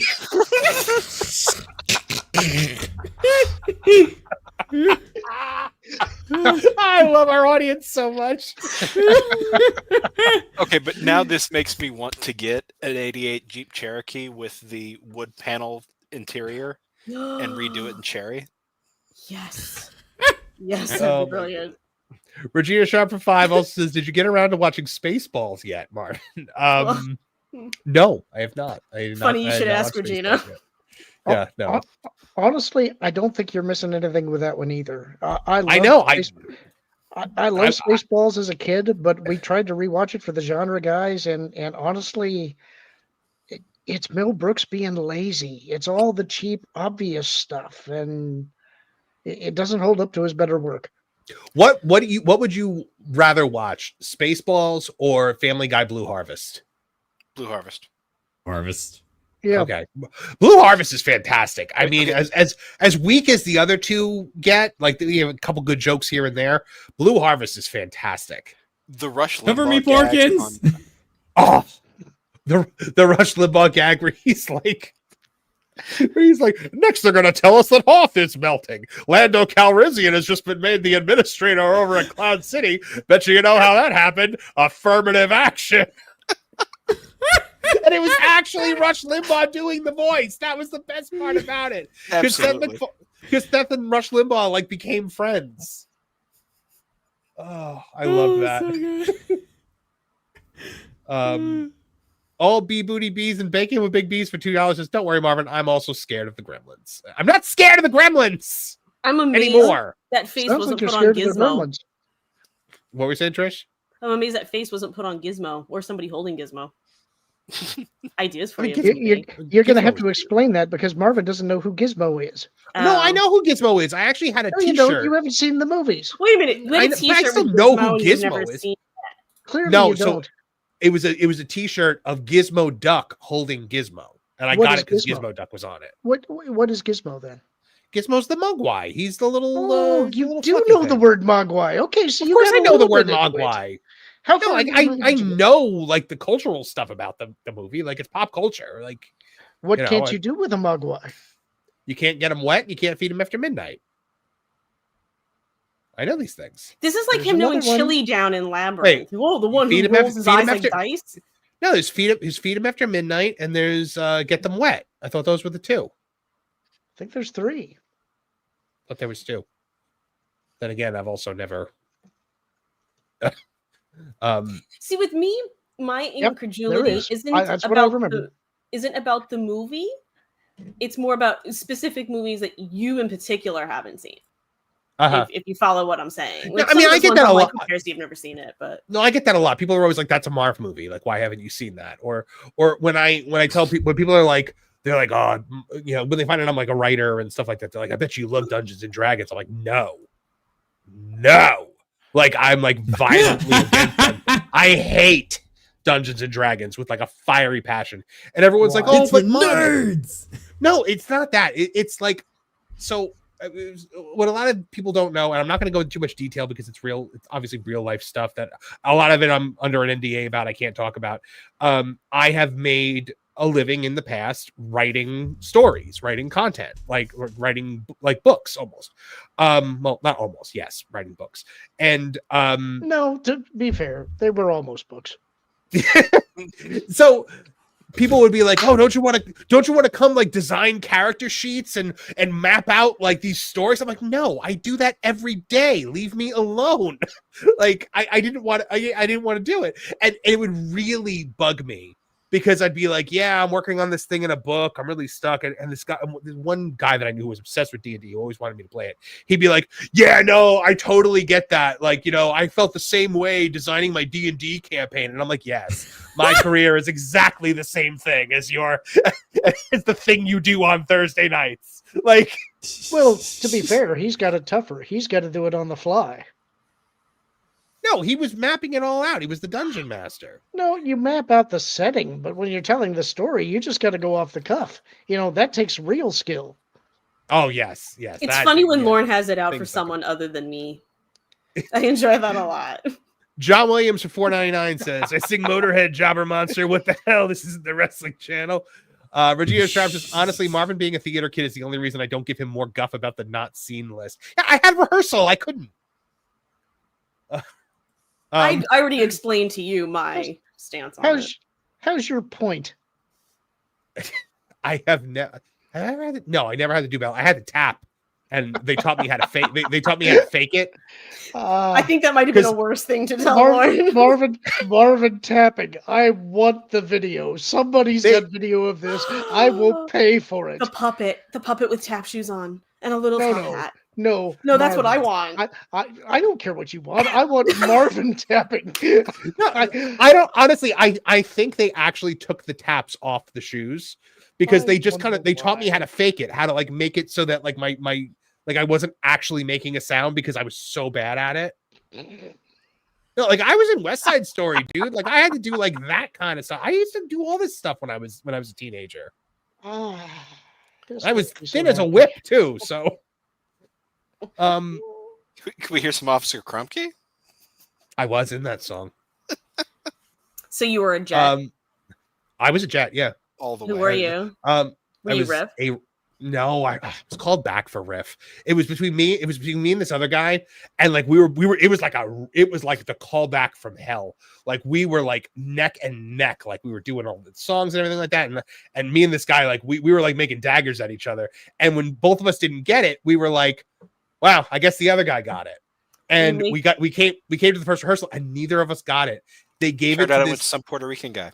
No, it went to like the gayest person I've ever met in my life. Like there was no toughness in him whatsoever, but he could dance like circles around all of us. But like, so you know that moment where Riff goes up to Bernardo and he goes, "Beat it," and or I think he goes up to a couple sharks. He says, "Beat it." He would go up to him and he would go, "Beat it." We would just die laughing every night. We would literally just we'd sit there sometimes with our arms crossed and be like, "Yeah, no, that's way better than either of us would have done it, right?" I enjoyed it. At least he could tap dance ever. Yeah, at least he could pirouette. No, like it was Mark Malcolm would have loved him. It sounded like you were doing a Chris Kattan impression. He was Chris Kattan levels of gay. Am I the only one who was a little amused that he said shooting daggers at each other because, you know, the Rumble?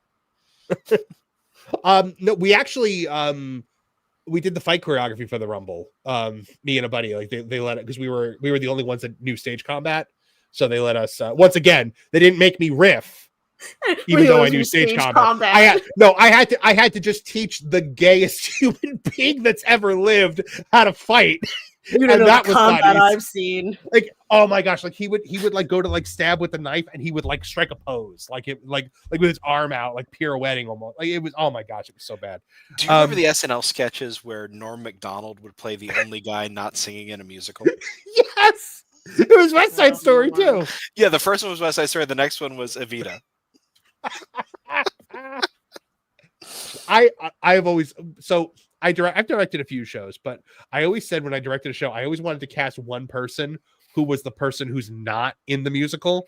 And like we never draw attention to it, but in every musical number, this is one person that's just like sitting at a table trying to drink coffee or something like that, and they're just looking up like, why, when did they rehearse this? Like,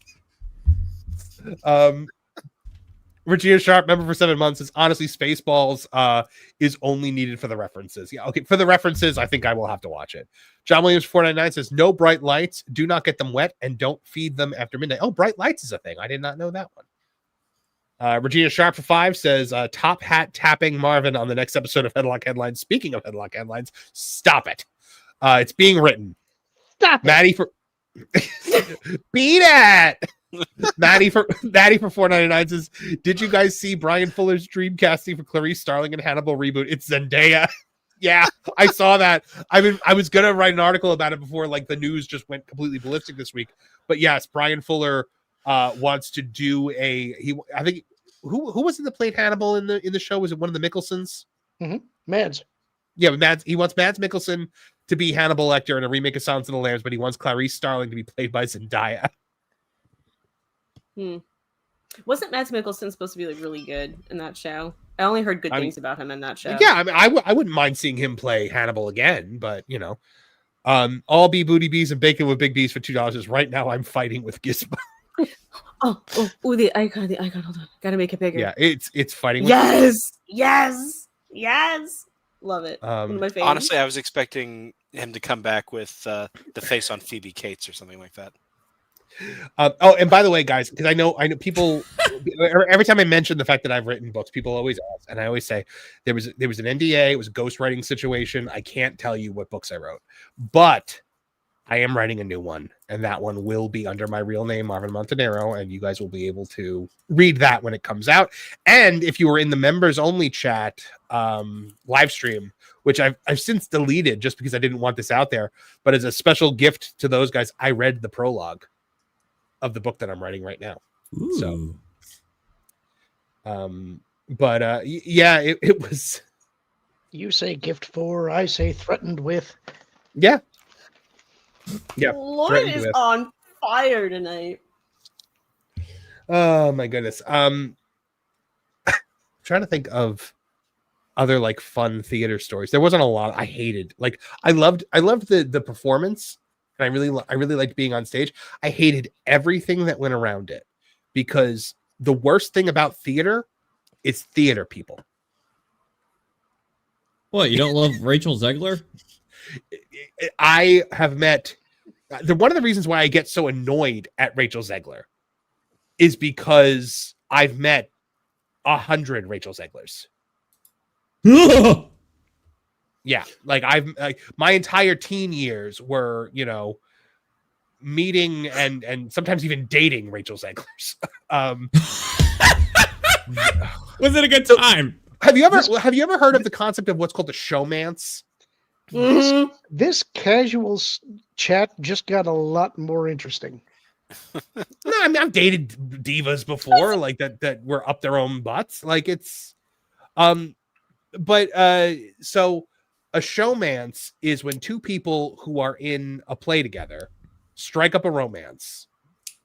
And it's like hot and heavy for the entirety of the show. And then when the show ends, the relationship falls apart within a week. And I a lot with actors and actresses too. Like their characters on the show are in love and then they're like, oh yeah, we're a thing. And then about a year after they're done. Yeah, but have you noticed in movies when they cast a couple, like a couple in real life as a couple in a movie, there's no chemistry? None. It's bizarre, isn't it? Mm-hmm. You would think. None whatsoever. Maybe we should do, so since Marv was theater, maybe we should do Have You Seen It with major plays. Okay, we could do that. John Williams also says the NDA was Nolan's fault. I was not aware that Nolan was involved in the signing of that, but okay, yeah. Go ahead, Lauren. I was in high school drama, and Me it was too. a small rural high school, and we tended to do a lot of the real hickey kind of plays. It was those kind of things. The one that I remember was Switched at the Crossroads, and I got to play a dual part, Richard Bonafide and Sebastian Spitzmiller. And it was a whole separated at birth kind of a thing where one becomes an evil landlord, and the twist is at the end that they were actually switched at birth and the bad guy is really the good guy. We did lots of that kind of stuff, which was a lot of fun. Although I did get to play Mercutio once too, which was kind of fun. Oh, that's fine. I did Shakespeare once. I was in when I was in high school, I did Two Gentlemen of Verona, but it was like the rock musical version of it. It was made by the guys that wrote Hair, so it was like a 70s hair rock, like rock musical. But the dialogue was all Shakespeare. So, like on the one hand, I'd be like, "Sweet Valentine, now do you think on thy Proteus when thou happily seest some rare, noteworthy object in thy travels?" And then in the next sentence, I'd be like, "What does a lover pack?" And it was like that song was what. The lyrics were, "What does a lover pack in his sack?" So it's rare that you hear about a play that should be on lithium, but I think here we see one. Oh no, it was nuts. So go ahead, name classic plays, and I'll tell you if I've seen them, and I'll give it an extra point if I've been in it. Camelot. Not seen it, nor have I been in it, but I was interested in it for a while because I love Arthurian legend, so I've listened to the music.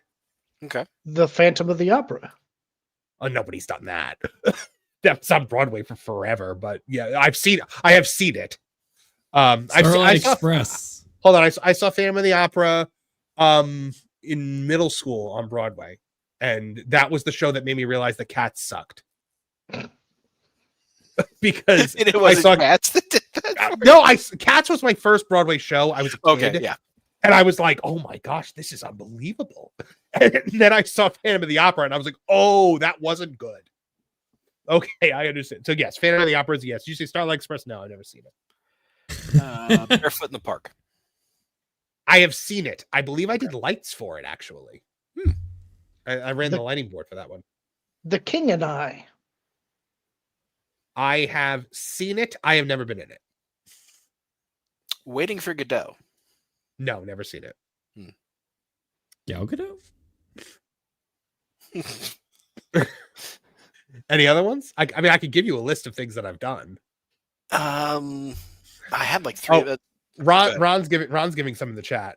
He said Miss Saigon. I have. You know what? I didn't see it, but all right. So there's the girl that I was like in love with in high school. She was the other theater kid, and so she had this idea to like we should sing duets together, and I was like anything. Like I was in love with this girl. Like you have no idea. So one of the songs that she wanted to sing was from Miss Saigon. It was the "You Are Sunlight and I Moon." I still remember that. I still think like when I hear that song, I'm just like, man, we never got to we never performed that. We performed.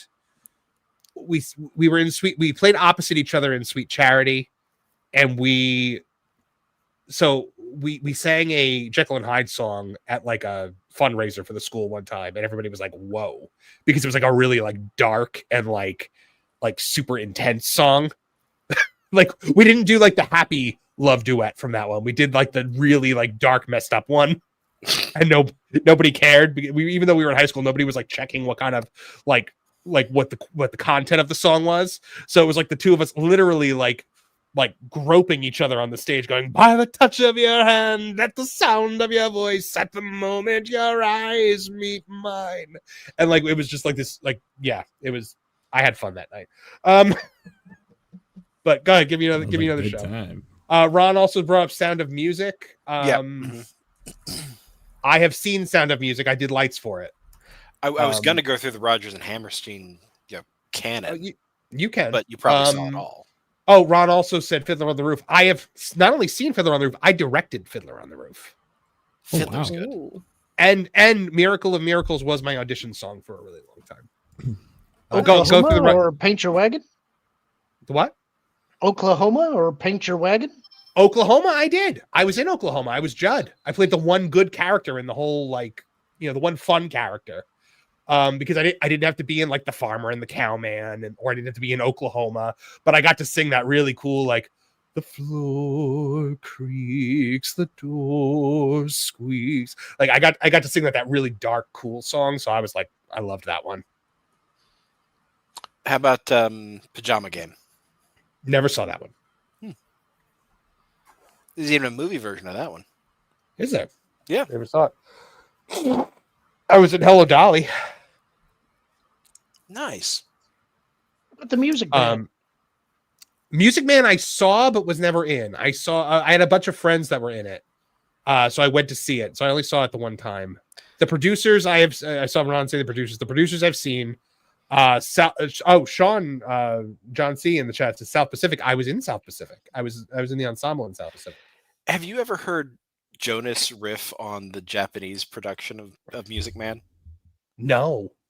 So the guy who was the chairman from Iron Chef, the original Japanese Iron Chef, originated the role of Harold Professor Hill in the Japanese version of the Music Man. Okay. And so he was just riffing on this one day as he's a music man. He's a music man. That's really funny.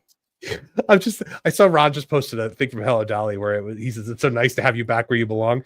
I had to sing that at the end because I was in high school and it was a teen production and I was Vandergelder, and so at the end I have to sing the reprise of Hello Dolly, and the piano and I were like, I didn't realize I was trying to go off their tempo. They were trying to go off my tempo. So I screwed it up so badly at rehearsal. And so I was like, hello, Dolly. It was so bad. And when I got to the part where I went, life was awfully flat. And the director goes, so are you. And I was like, damn it.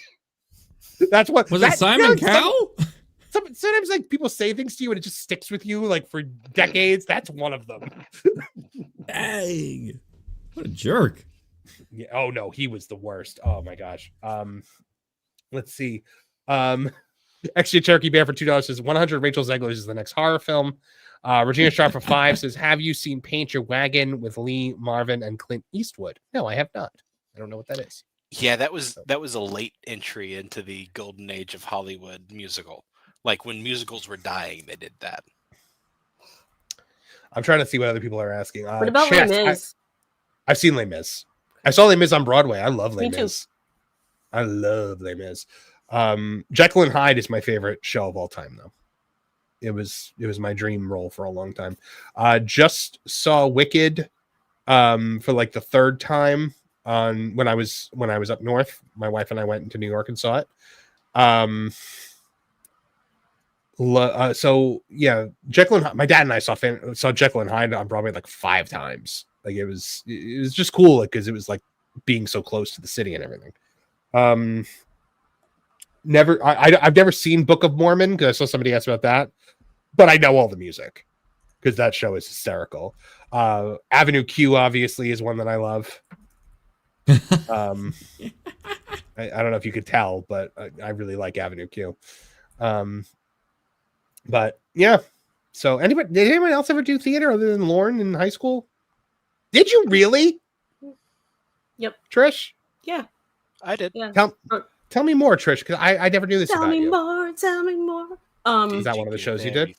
No. Although I did see that one on Broadway, funnily enough. Yeah, I was just in it I can't remember if I was in it. Was I in it freshman year? I can't remember. I remember that I left in the middle of senior year because I couldn't take the drama kids anymore. Yeah, no, they're a lot. But I don't remember a ton because it's not like I had any kind of huge starring role. I was in Once Upon a Mattress. I was telling Sam, I was in Our Town. We also did this thing where it was like a bunch of little skits So it wasn't like one big show. And I was in that. I had a big role, and I had a big role in one of the skits, and I was like, it's my moment. But yeah, I did that. Did you do musicals, or did you just do mostly like dramas and stuff? Isn't Once Upon a Mattress a musical? Again, high school was a long time ago. Yeah, I think it is a musical. Yeah, I know we did. It was like one of those, you did 2 a year, I think. And so like one of them was a musical, one of them was a drama, if I remember correctly. But yeah, I did that. Huh. That's pretty cool. Martin, you said you did it too? Yeah, I was actually in Barefoot in the Park. Oh, very nice. I do like that show. That was a good one. There's a show that I really wanted to do that I had seen years ago. And I wanted to do it when I was in my 30s because it was basically about me at that point. It's Company. Oh, yeah. Anyone ever see that? I've heard of it. Yeah. It's a show about a guy in his 30s who wasn't married, and all of his friends were married. And I was like, I mean, I kind of live the role now, so I really want to play it. But it's good. It's a what's his face? The guy who wrote Sweeney Todd, and not Andrew Lloyd Webber. Oh, come on.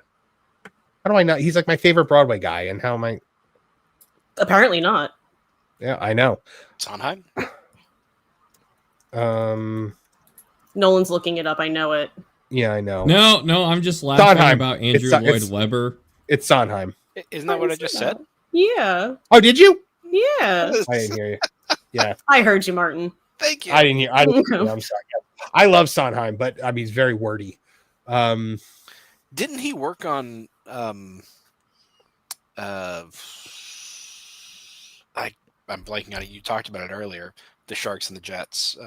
West Side Story. West Side Story. Yeah. Did he? I think he did. I think maybe I know he wrote a book for that or something. I know he did. I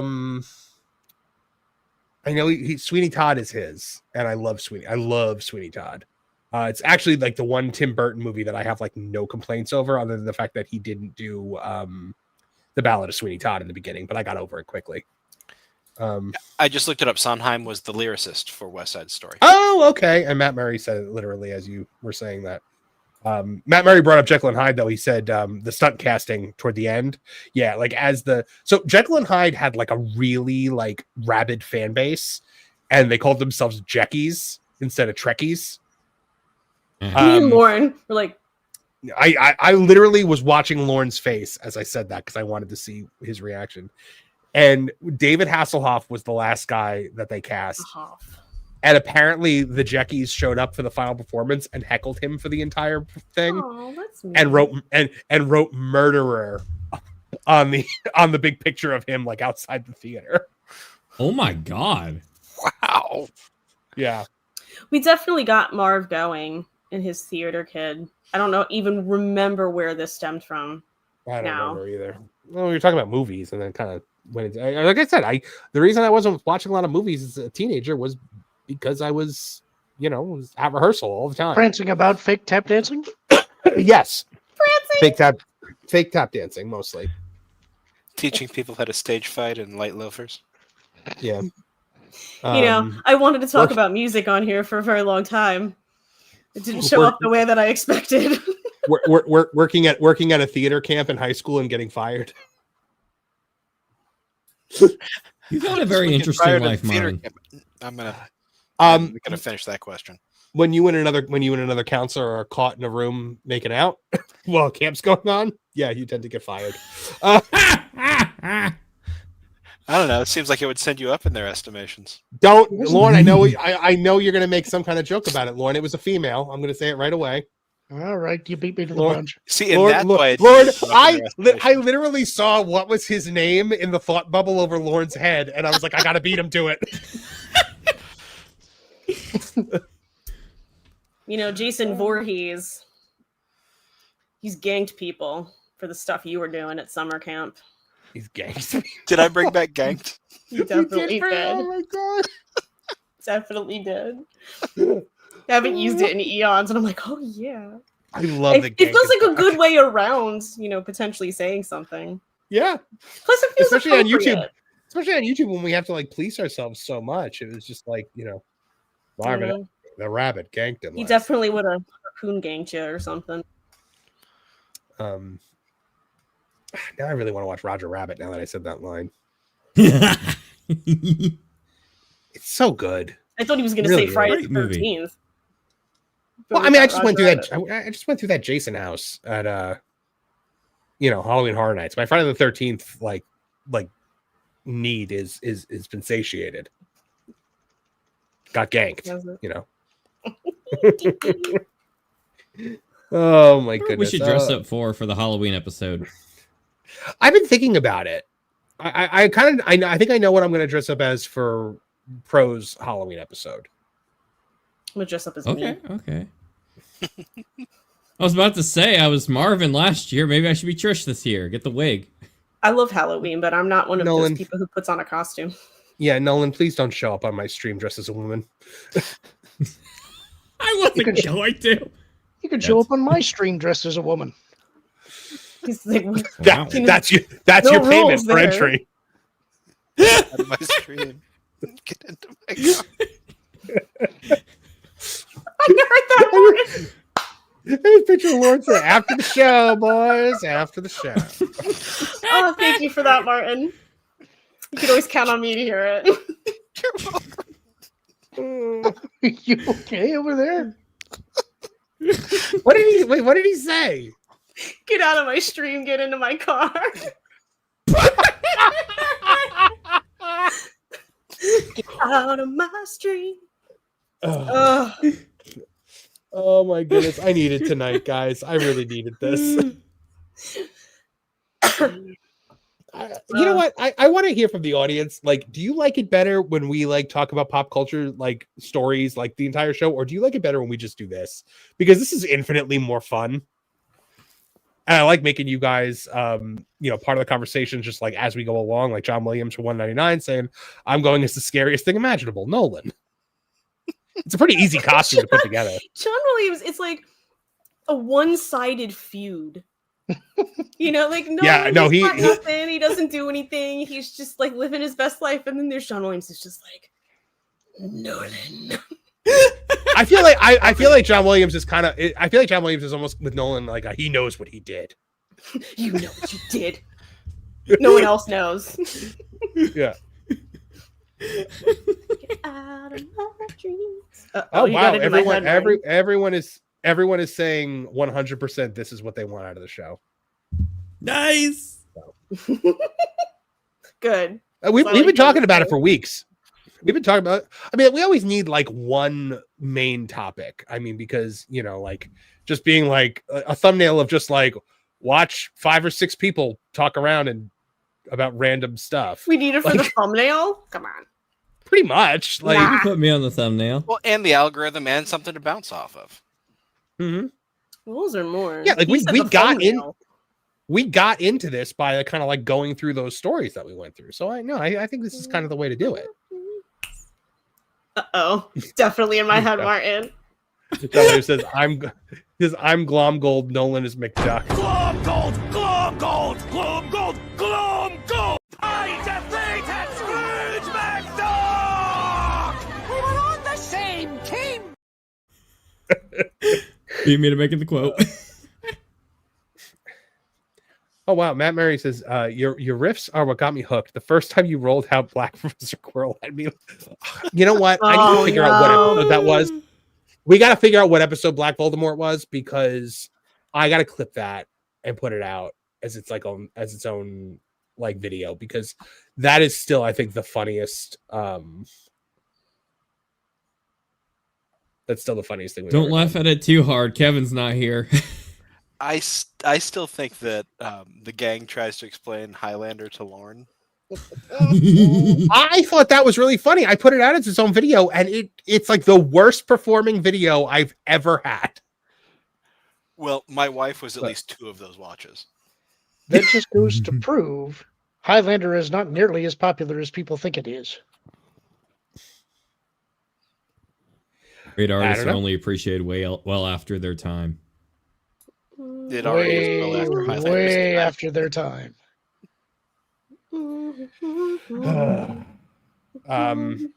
Anybody else have anything else on their on their mind this week? Like what, Oh, you know what? I had asked you guys to think of like of TV shows that you'd like to see either rebooted or continued because you think that they would do them well.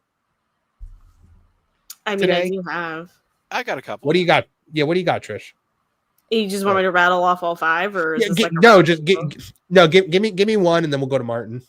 Okay, this is in no particular order.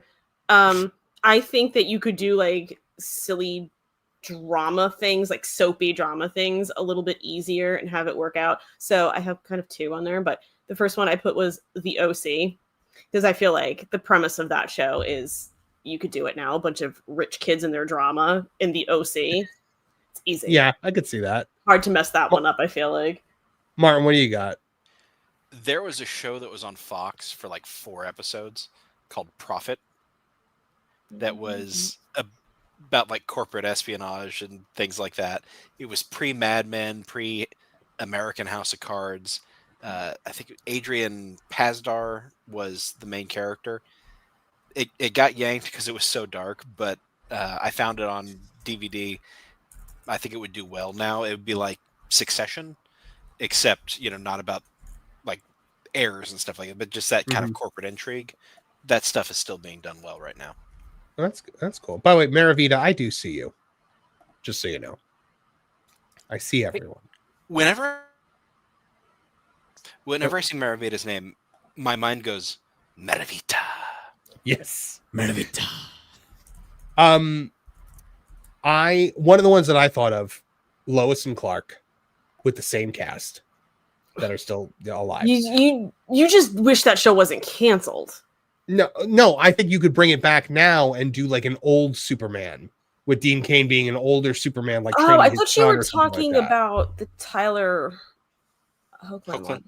No, not Superman and Lois. Lois and Clark, The New Adventures of Superman with Dean Cain. So if we're talking old Superman, are we talking about Dean Cain's take on Kingdom Come? Kind of, I guess. I don't know. I think it'd be good. I mean, Perry, the guy who played Perry White is dead. Mm-hmm. Lane Smith is Lane dead. Frost. Yeah, he's dead. And I think both of the Kents are dead, but I think everybody else is still around. So what's up, Trish? Okay, can I put it up? Do you care? You go ahead. I'm pretty sure that is early edition. It is. That had Kyle Chandler in it. I remember right? that. That's a good one. Good old Coach Taylor. Sam Wolf. Friday Night Lights. Yeah. Am I the only one that watched Friday Night Lights? Wait, hold on. Yeah. LK, did I actually ignore your super chat? Hold on, I gotta go back and see. No. I didn't see a super chat from LK. Hold on, I gotta go back. Oh no, there it is. I'm so sorry, LK. 3 more: Chess, Barnum, and Damn Yankees. I was cast in Chess and dropped out, so I don't know if that counts. Barnum, no. Damn Yankees, no. I've not seen either of those. But. Chess is the one with One Night in Bangkok, right? Yep. Decent song. Isn't that by the guys who were in ABBA? Maybe. That sounds familiar. The song One Night in Bangkok? Yeah. Okay, I am so sorry. Guys, if I ever miss your super chat, just write it in all caps. Try to get Trish's attention or something like that. So Sean also says Highlander 2 The Quickening explained to Lord. You're muted. It has to be experienced. No, I'm not. Audiobook. Oh, well. Weird. Your thing was moving, but your audio wasn't being picked up. Maybe it was a glitch. No, I'm like, was I? No, I'm not. I've had some trouble with StreamYard tonight. Like when stories went up on the screen or when anybody was added, I kept getting the circle tracing itself, and I couldn't hear them, but I could hear Marvin talking to them. Ooh. Weird. Interesting. Have any of you ever heard of a show called Briscoe County Jr.? The Adventures of Briscoe County Jr.? I've heard of I it. never saw it, but I heard of it. Yeah. I loved that show as a kid. I think it would be great to bring Westerns back to TV, and I think Bruce Campbell could still do it. Oh, totally. And like as an older Briscoe County who maybe has a son, Briscoe County the Third. Maybe bring back Jack of all trades. I actually the halls of Montezuma to the shores of Trevally. I have Jack of all trades on DVD. I know. You said that on the show before, and I just really wanted you to say it again. Lauren, and two other people. Lauren, do you have a TV show that you think could be brought back today? I can't really participate in this conversation because it's way too close to the show that Kevin and I are doing tomorrow night. Oh, is it? I'm sorry. I didn't realize that. Nope, that's okay. I'll get my answers in because I won't be on it. What is that one? It's going to be us talking about our favorite TV shows from the 80s and kind of doing a similar thing. What do we think would work today? Gotcha. You know one that I would love to see brought back, Lost in Space. Done today. Well, there was the Netflix version. Well, no, that doesn't count. That was terrible. Okay. So you want like a more... I want like a series, I want like an actual episodic Lost in Space, different like almost kind of like a Star Trek adventure. That's what I was going to ask. Would you play it straight or would it be comedic like the original? It would be comedic. Well, but season 1 is good hard sci-fi. Seasons 2 and 3 become comedic. True. Back when Dr. Smith was like the straight up villain. Yeah. Before he became a different kind of villain. Oh dear. Oh, young William. I really like Lost in Space. I hated the movie that they made with Matthew or with Joey from Friends. Matt LeBlanc, that's the name I was looking for. Thank you. Yeah, but the why am I blanking on his name? Because he's one of the great Gary Oldman, I think. He is great in it. Well, so what's interesting is on Nickelodeon in the 90s, they did like a new version of Lost in Space. It was called Space Cases. I had a friend who loved that as a kid. I loved that show. It was so good. It went for 2 seasons and then it went away and they have never released it. And Walter Jones, who played Zach, the Black Power Ranger on Power Rangers, I met him at MegaCon 2 years ago. And I said, I have one question for you. And he thought I was going to ask Power Ranger. I said, when are we getting Space Cases on streaming or Blu-ray? And he was just like, man, he's like, I have no idea. He said, he keeps asking too. But it was really good. It was good, like young adult sci-fi. Wasn't Jewel State in that? I think so. The George Takei played the bad guy. He played Warlord Shank. Yeah, pretty much. Yeah. Did you know that George Takei played a Nemoidian? Did he really? Which one? In the Clone Wars. Oh, in the Clone Wars. That makes sense. It's kind of hard to say which one because they all look alike. Is he? I would say, is he the one in episode 3 that goes magnetize?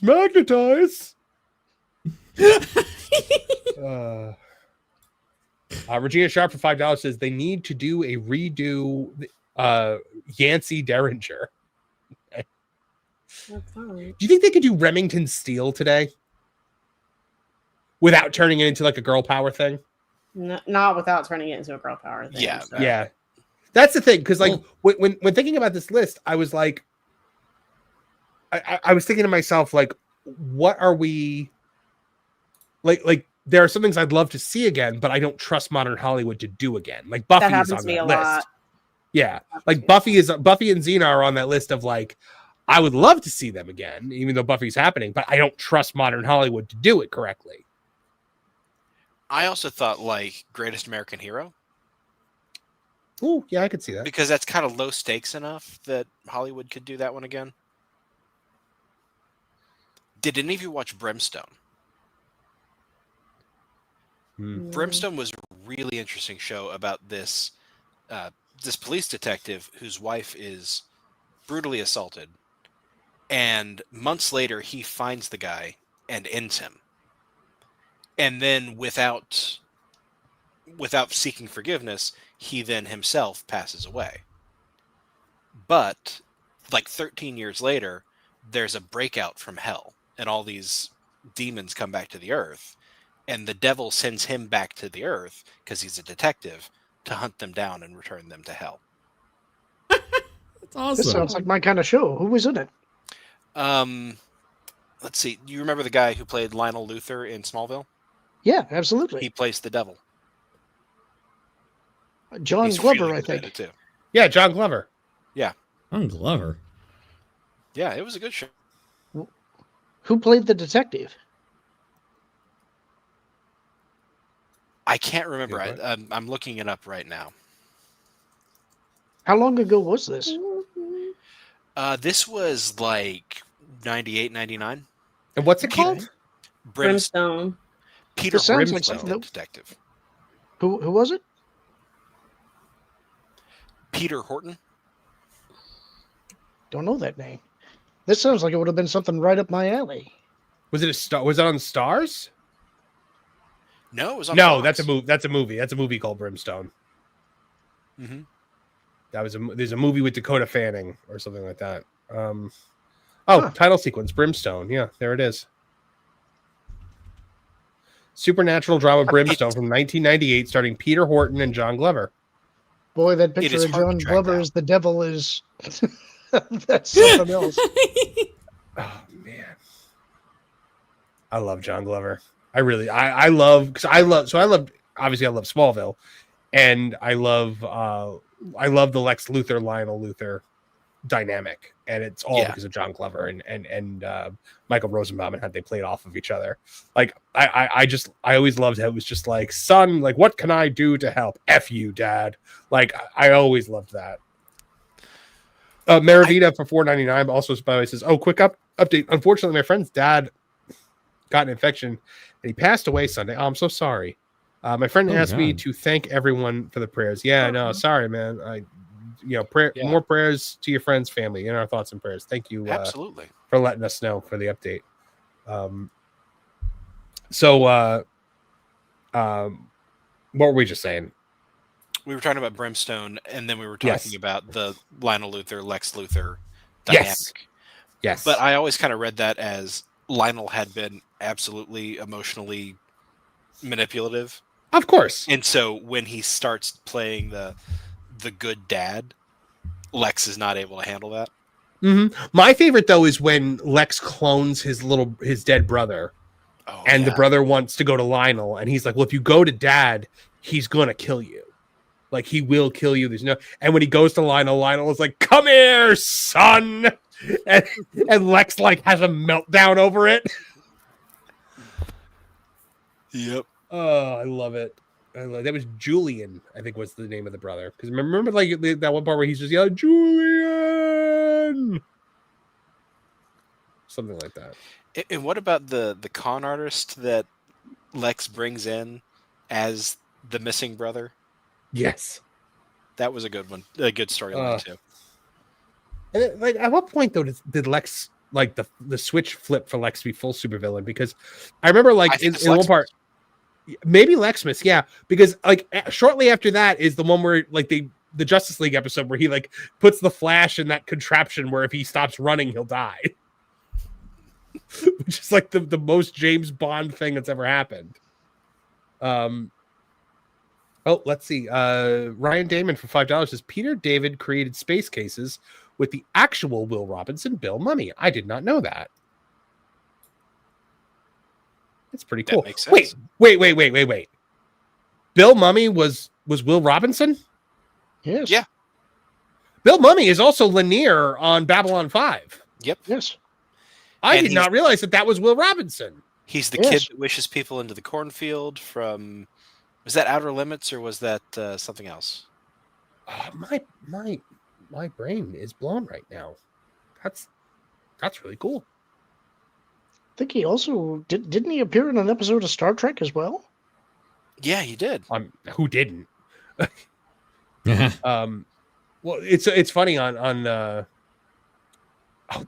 somebody popped up on Supernatural, and I was like, oh, it's that person, and now I don't know who. Joe Dawson from the Highlander series popped up on an episode of Supernatural. Oh, which one? It's which I just I wouldn't know. It was the Bugs. It was the Bugs episode. He's like the guy that they go. He's like the expert that they go to in like the shop that like tells them something. Clearly, that means I can't watch Supernatural. Were you going to? I think you would like Joe Dawson on the Highlander show. Yeah, this is Joe Dawson, the Highlander, the TV series. Yeah. The one that actually has a pedigree.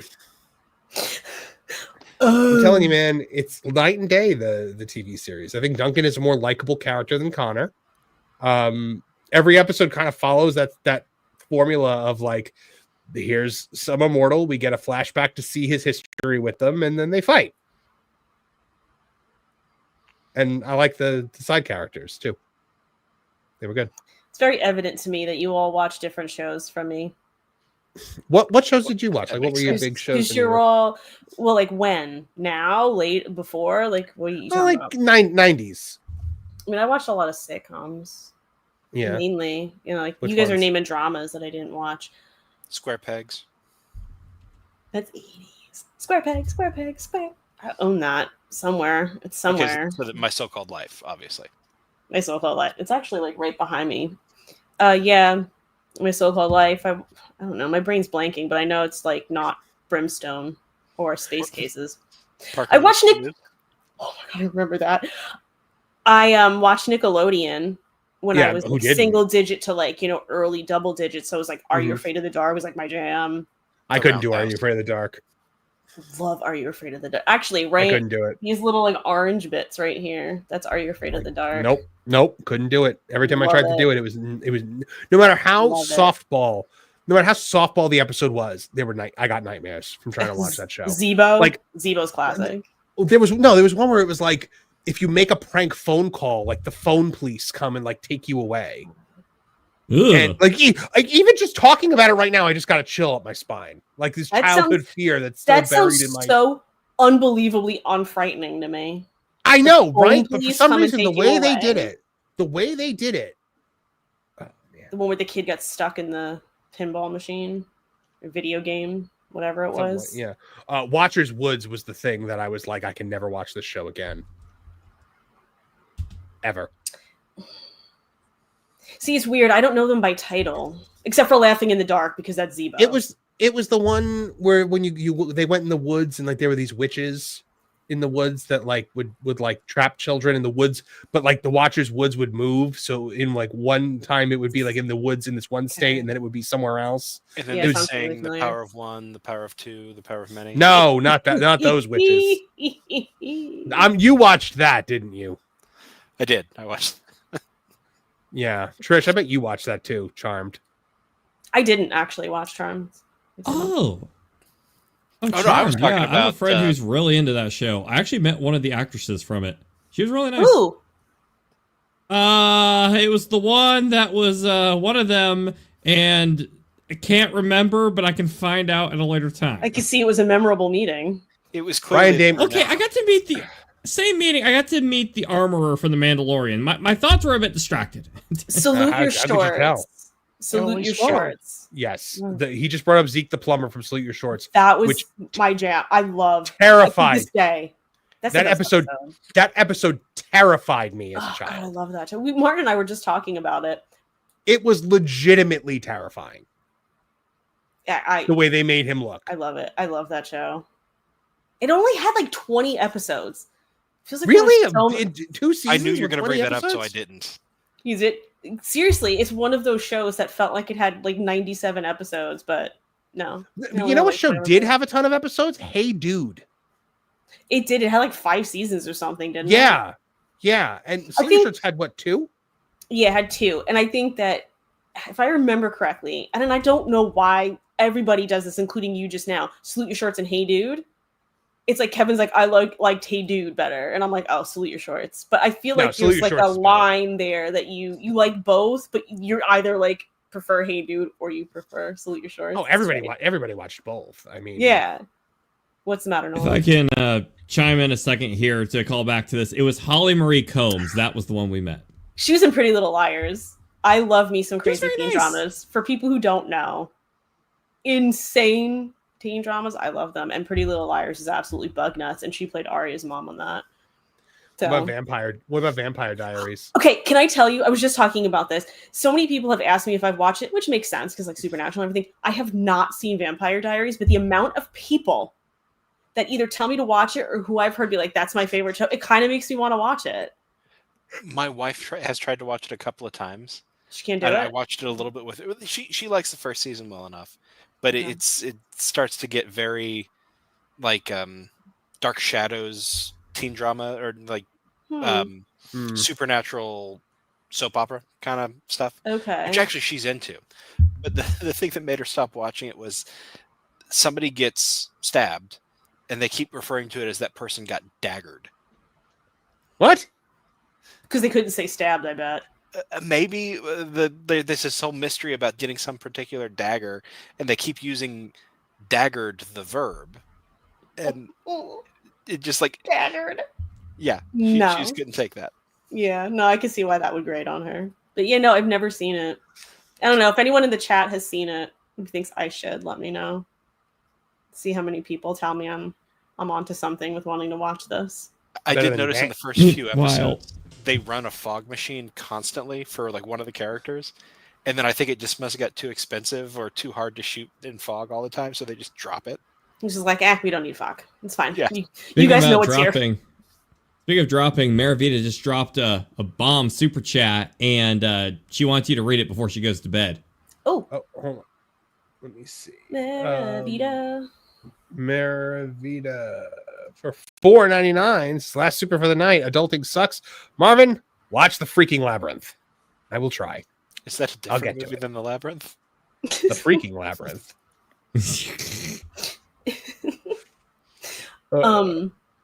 I like that the things that I'm telling you to watch, chat tells you to watch too.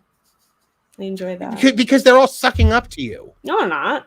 They just Yes, know they that are. I know what I'm talking about. No, give them more because credit. because they all like you, which, you know, like, I get it. You have your fans and they back you up. I get it. You know, you have your fans. Visionaries. Cute. No, I know what I'm talking about. They get it. We all, they know what's we up. all, you know, down with the matriarchy. No, don't stop it. Look at Lauren. Look how pleased you just made Lauren. That's all right. I like it. Keep it on Marvin anymore tonight. Yeah. Really, Lauren. Because I've been a doll to you, so. Really? Yeah. Yeah, I have. Okay. Well, when my coming regime takes power, then Marvin's going to be the going to be the mayor of Lorntown. Lorntown? I gratefully accept this Lornville position. I'm still worried about the Great like Stone Pottersville. Lornville. The oldest tree in Pottersville. We're in Bedford Falls. I'm in Lawrenceville. You don't think I know where I live? It's a Wonderful Life. I love that movie. She said she called you Trisha though, so she was wrong in saying that. That is if you did, like, you know. Matt Murray for $5 says Trish should say if watching Supernatural is like drinking wine, anything after season 5 is Boone's Farm. He told me he was going to do this, and I will do it. Can you put it back up? Can you put it back Hold up? on. Regina Sharp for 5 says, are there boxing matches in Lawrencetown? Reference to a movie that we just did on the Genre Guys called Digstown, which I had never seen before, and it's a very good movie. If you guys like that kind of thing, go check it out. It's James Woods. Okay, what am I bringing this back up for? Because Trish should say.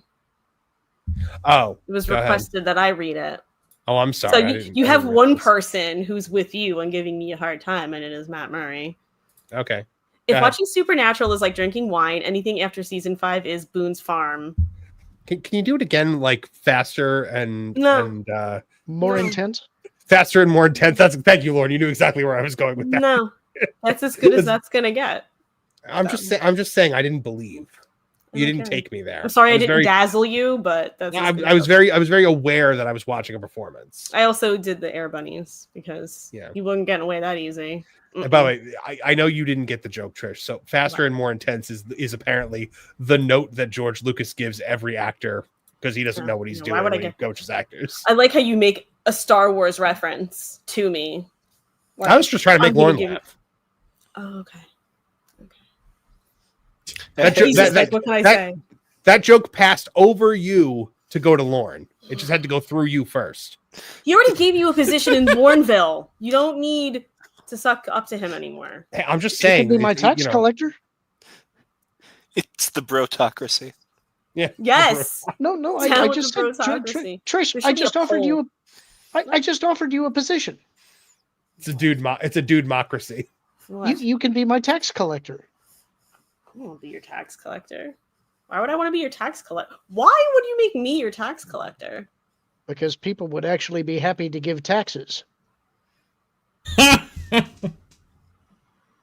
You do have a way with people, Trish. I don't understand it, but you do. I don't understand it. I don't get it. My joie de vivre. You move in mysterious ways. My je ne sais quoi. Maravita is back for $4.99. Says, okay, I lied. Sorry, Trish, but Supernatural was not my favorite. I love Jensen and Dean, but I never got into Supernatural. It's okay. It's okay. I'll forgive the lie, and I'll forgive that you never got into it because I love Jensen and Dean. Like, that's fine. It's fine. Yeah, you didn't do me totally dirty with that. So I thought Jensen is Dean. You know, she's saying she loves. Person. I mean, yeah. Oh, probably. I thought she meant like Jensen Ackles and Dean from Gilmore Girls, like Sam, because it would work that way too. She's just saying that she loves Jensen Ackles and his portrayal of Dean, essentially. No, as we all should. What? I'm going to make you the person who issues deeds and titles in He's Lornville. Still going. He's still going. And Martin, you can officiate at weddings. They would be brief, that's for sure. Not the weddings, the ceremony. What is this? What is this? This is like the doling out of roles for Lornville. Wait, are the wedding ceremonies brief, or are like the marriages brief? The ceremonies are brief. Oh, okay. No, Martin Yeah, wants that makes people to live happily ever after. No, whether they like it or not. But he's also not making the ceremony about himself. He's just kind of like getting through the. You guys want to hear a terrible wedding officiant story, real quick? Yeah, sure. Right. Thank God no one in my family like listens to this show because I would get in so much trouble for telling this story. My brother got married 2 years ago, right? And his officiant is like some college professor of his and his wife in like the class where they met. This dude was so inappropriate for the entirety of the. So he kept like making jokes in the ceremony about wanting to bang my sister-in-law. It's appropriate.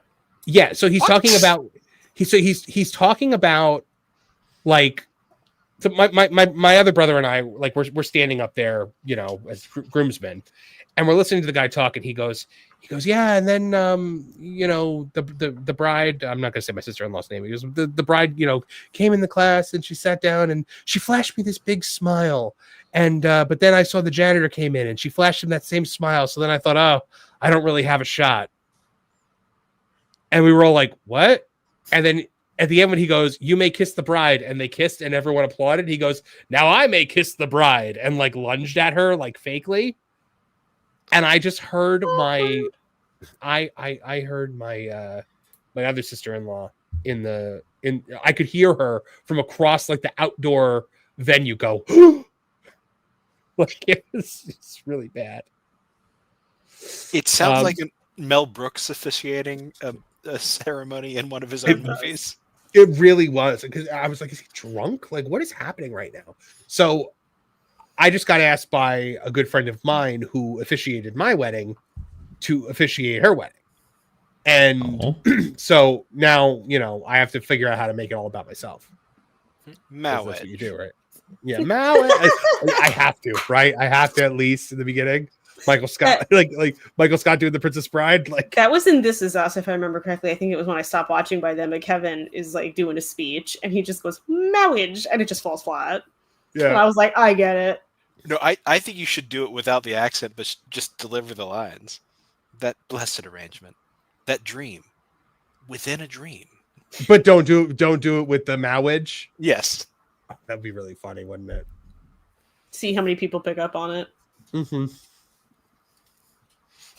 My grandfather performed my wife and I's marriage, and he's an old preacher. He takes marriage very seriously, and so he sort of it's a wedding sermon as they often are, but he sort of lays it out terms of the contract, and he talks about how marriage is sacred and it's not to be put asunder by anything but these conditions. And my wife's family, who are Catholic, who are just used to the standard Catholic ceremony from the Midwest, like had never heard that in a wedding sermon before. So like the the Southern evangelical Christian wedding ceremony was entirely foreign to them. And I'm seeing them out of the corner of my eye, and they're like, what is going on here? What's the difference between, because I only really know the Catholic ceremony. Well, I mean, the ceremonies are not very different, but that my grandfather brought up, like, adultery is like the only reason that you're supposed to be able to get a divorce in the ceremony. Blew my father-in-law's mind that anybody would bring this up. Would bring up divorce at a wedding? Yeah. I was at a friend's wedding, and they had a band, which is so rare nowadays. Everyone just goes DJ. They had an actual band, and the band started playing Bruce Springsteen's Brilliant Disguise. I know, everyone roll your eyes because it's Bruce Springsteen, but that song is about divorce. I was at a ceremony. It's like when people have... Go ahead. Somebody walked down the aisle to I'll Be Watching You. Oh, that's what I was about to say. Great minds think alike. The Police, Every Breath You Take, that one. Yeah. Do you know how many people use that as like some song at some point in their wedding? And I'm like, literally about a stalker, literally not romantic whatsoever. Oh my god! And he wrote it during his divorce. Trish, do you remember? Do you remember at Kevin's wedding when Eric came out to the New Jack theme? And like practically threw the bridesmaid that he was paired with across the room. No, I didn't remember that, but now I do. If any of you have watched Lauren and Apollo the last couple of weeks, you know our friend Eric. And oh my goodness, it was amazing. It was amazing. I wish Kevin was here right now to tell that story, but it'll be for another time. Lauren, I'm actually disappointed. On the pro show, I think it was a week or two ago, I had told the audience that they need to super chat into Lauren and Apollo to ask Kevin about the Sailor Moon, the blue-haired Sailor Moon story. Yes! And did anyone ever do it? Nope. I'm really disappointed about that. I won't give any details about it because I want Kevin to be able to share that story, but whenever I think of that story now, I just think about when me and my mother were down in Florida. We were at Disney Springs. We were watching their big drone show. And they had switched over from the Disney buses to the Mears bus, and they were taking freaking forever to get over there. We were in like a half hour just for the dang bus to show up. So there was like nothing going on. And my mom was trying to order like DoorDash for the hotel when we got back. And I'm like, so I have this friend, and he met this really weird girl who dressed up as Sailor Moon. It was a good conversation piece, I'll tell you that right now. Oh, it's my favorite Kevin story is the blue-haired Sailor Moon. Somebody's got to super chat into Lauren and Apollo and ask that question. I'm in favor. If you guys want a super chat, we'll be happy to read them. Mm-hmm. All right, guys. Anything else? You've actually shown up on our show. Why don't you super chat the question? Why don't I do it? Yeah. I don't know, because I'm cheap. Well, thanks, man. Thanks for the support. I think I have. Oh no, that was on Pro's show. I gifted memberships. I feel like I did. I feel like I either super chatted once on your show or I gifted a membership. Way to be the change you want to see, man. I appreciate that. Oh, hold on. Let me look back to see all of the Lauren Connor super chats that have come through on this show. Hey, I have brought you a ton of bank, guys. You're right. You're right. I'm trying to repay the favor with my winning personality. And by the way, all of you should be super chatting into Tooney Town TV. We love you here. Marvin is an excellent host. He does fantastic work. He brings you all kinds of entertainment and love and joy. I was waiting for like the turn on that. I was sitting here like bracing for impact. But no, you guys should all. You guys should all to see if they start showering you in money. You guys should all go to Lauren and Apollo and super chat and ask Kevin multiple questions about that story, because it is the story that just keeps getting better. Trish, you are abusing your power. Get that out of here. No. I will not. I will not be stifled. Silence. Just silence. Stunned you into silence, did I? You did. All right, guys. Anything else you guys want to talk about? Stream Meme says Team Bane voice. Oh, it's retired now. Never happening again. Oh, Team Bane voice. Stop being No. a sourpuss. Do the voice. No, I'm not doing it. You are one of those drama theater kids. You are I'm not such doing a it. such a girl. I'm just saying, maybe if somebody super chats me something to say is Bane, maybe I would. I'm just saying, I won't do the Bane voice because people made fun of me. That's not my Bane voice. That was just you talking behind your hand. That's exactly what your Bane voice was. That is not what my Bane voice is like. I'll put it this way. Lauren's Marv's Bane is more accurate than Marv's Bane. Stop it. No, it is not. No, it's not.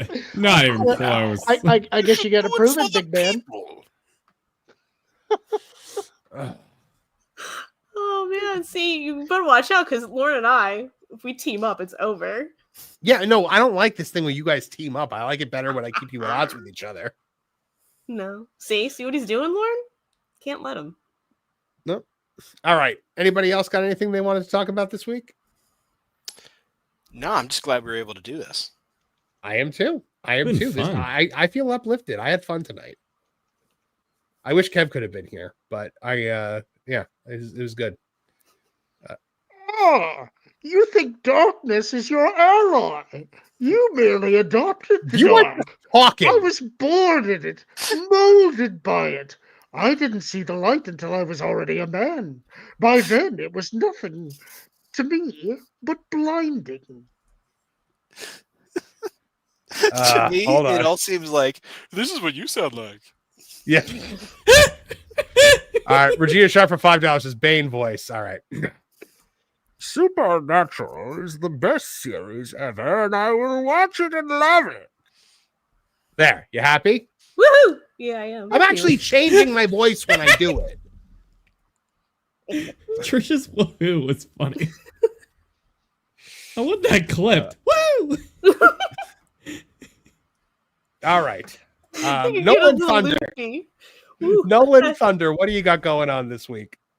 Tomorrow, if you have time off of work bright and early, people, we have that gameplay stream tomorrow because Nintendo is doing a Nintendo Direct. The Direct is going to start at 9 o'clock a.m. Eastern Standard Time, and they'll be announcing a bunch of brand new video games for the Nintendo Switch 2, at least hopefully. And we're going to go live a little bit early at 8:30 a.m. Get some time for you guys to, get any supers, have any questions if you want answered prior. It's going to be a lot of fun. Should be having a great panel on, and I'm really excited for it. If you want to see what's going on my personal channel, we're going to be covering, actually, wait, I don't have a video put out yet. It's coming around Halloween time. I'll give you that. So in the meantime, check out that gameplays, and it's going to be a good time. And then we'll have another stream coming once again on Saturday. Nolan, what time is that stream tomorrow for Nintendo Direct? 8:30 a.m. Okay. All right. I believe I'm. Will you be there, good sir? I believe I'm supposed to be, so I will be. Yay! If you can make it, it would be amazing. But if not, no pressure. Martin Stone, what do you got going on? Well, the most recent episode that we have released of The Lost Guys was Jim and Maxie returning. That was a Trish episode. I think it was actually the first episode Trish picked for herself. It was. And Absolutely it was a lot of fun digging into these Pink things Berets. I saw on TV but had no connection to as a kid. And we've also recorded our most recent Lost Guys episode that's going to go up. That one can be found on T3PO for free. Members exclusive episode coming soon that we've already recorded is Somehow the Wizard Returned. Oh, nice. With Fred Savage and kids with PTSD and bounty hunters chasing them, and Nolan's idol, Lucas. Who has the power glove. I love the power glove. It's so bad. Lauren Connor, what do you got going on? We have our next show tomorrow night. That is me and Kevin Apollo. We're going to be talking about 80s TV shows and everything surrounding those, plus whatever news stories come up and wherever the conversation goes. I'll be recording with Lou Wasserman's Ghost, and we're going to have Ron Bradley on as a guest star for a couple of episodes of The Genre Guys coming up. And then there's the normal appearances I make with Pro and on this show, so you can find me around. Awesome. Trish, it looks like you're going to be hanging out with Sam Wolf, Life of a Military Wife, in a book I club mean, now. maybe, I don't know. She said something. This is my question though. Are you allowed to listen to audiobooks for the book club? I mean, considering she said you don't have to be a big reader, I would think. Why wouldn't that be allowed? I don't know. I mean, I don't want to make the rules up, but I'm just saying. You join this book club, now you're just taking over because you have admin privileges on this show. Wow. I'm sensing right, a little attitude there. Anything that you want to no, because you'll just do anything except for crime and punishment now. So that's I'm kidding. So somebody's on. This is the first. I mean, do I get invited on Lauren and Apollo? No. You get invited to Lauren and Apollo. You were on it. Are you upset that you haven't been on there again?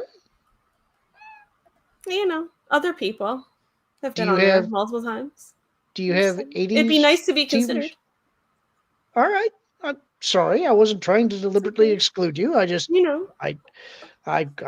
I'm already on the outside being the only woman. I'm not really crying. Don't worry. Wow. That just that was actually convincing. You just hit Marvin levels of theater, kid. That's do your Bane voice. No, I know I do a bad Bane voice. I'm self-aware, unlike Marv. I believe you can do a better job than Marv. I really don't think I can. Watch she does it, and it's like flawless. I mean, I was good at what was it? The snake person on G.I. Joe. I was pretty good at that one. The snake person? Well, you know what I mean. The one that we used in the clip. Cobra Commander?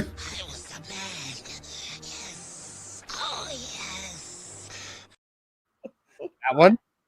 Do you think I remember you used to do that Queen Charmel impersonation. That one's loud. I'm not doing that one. You were like, "All hail King Booker!" Listen, I'm not great. It was so good. We all kept requesting it to the point where you wouldn't do it anymore. Yeah, no, I'm still a little scarred.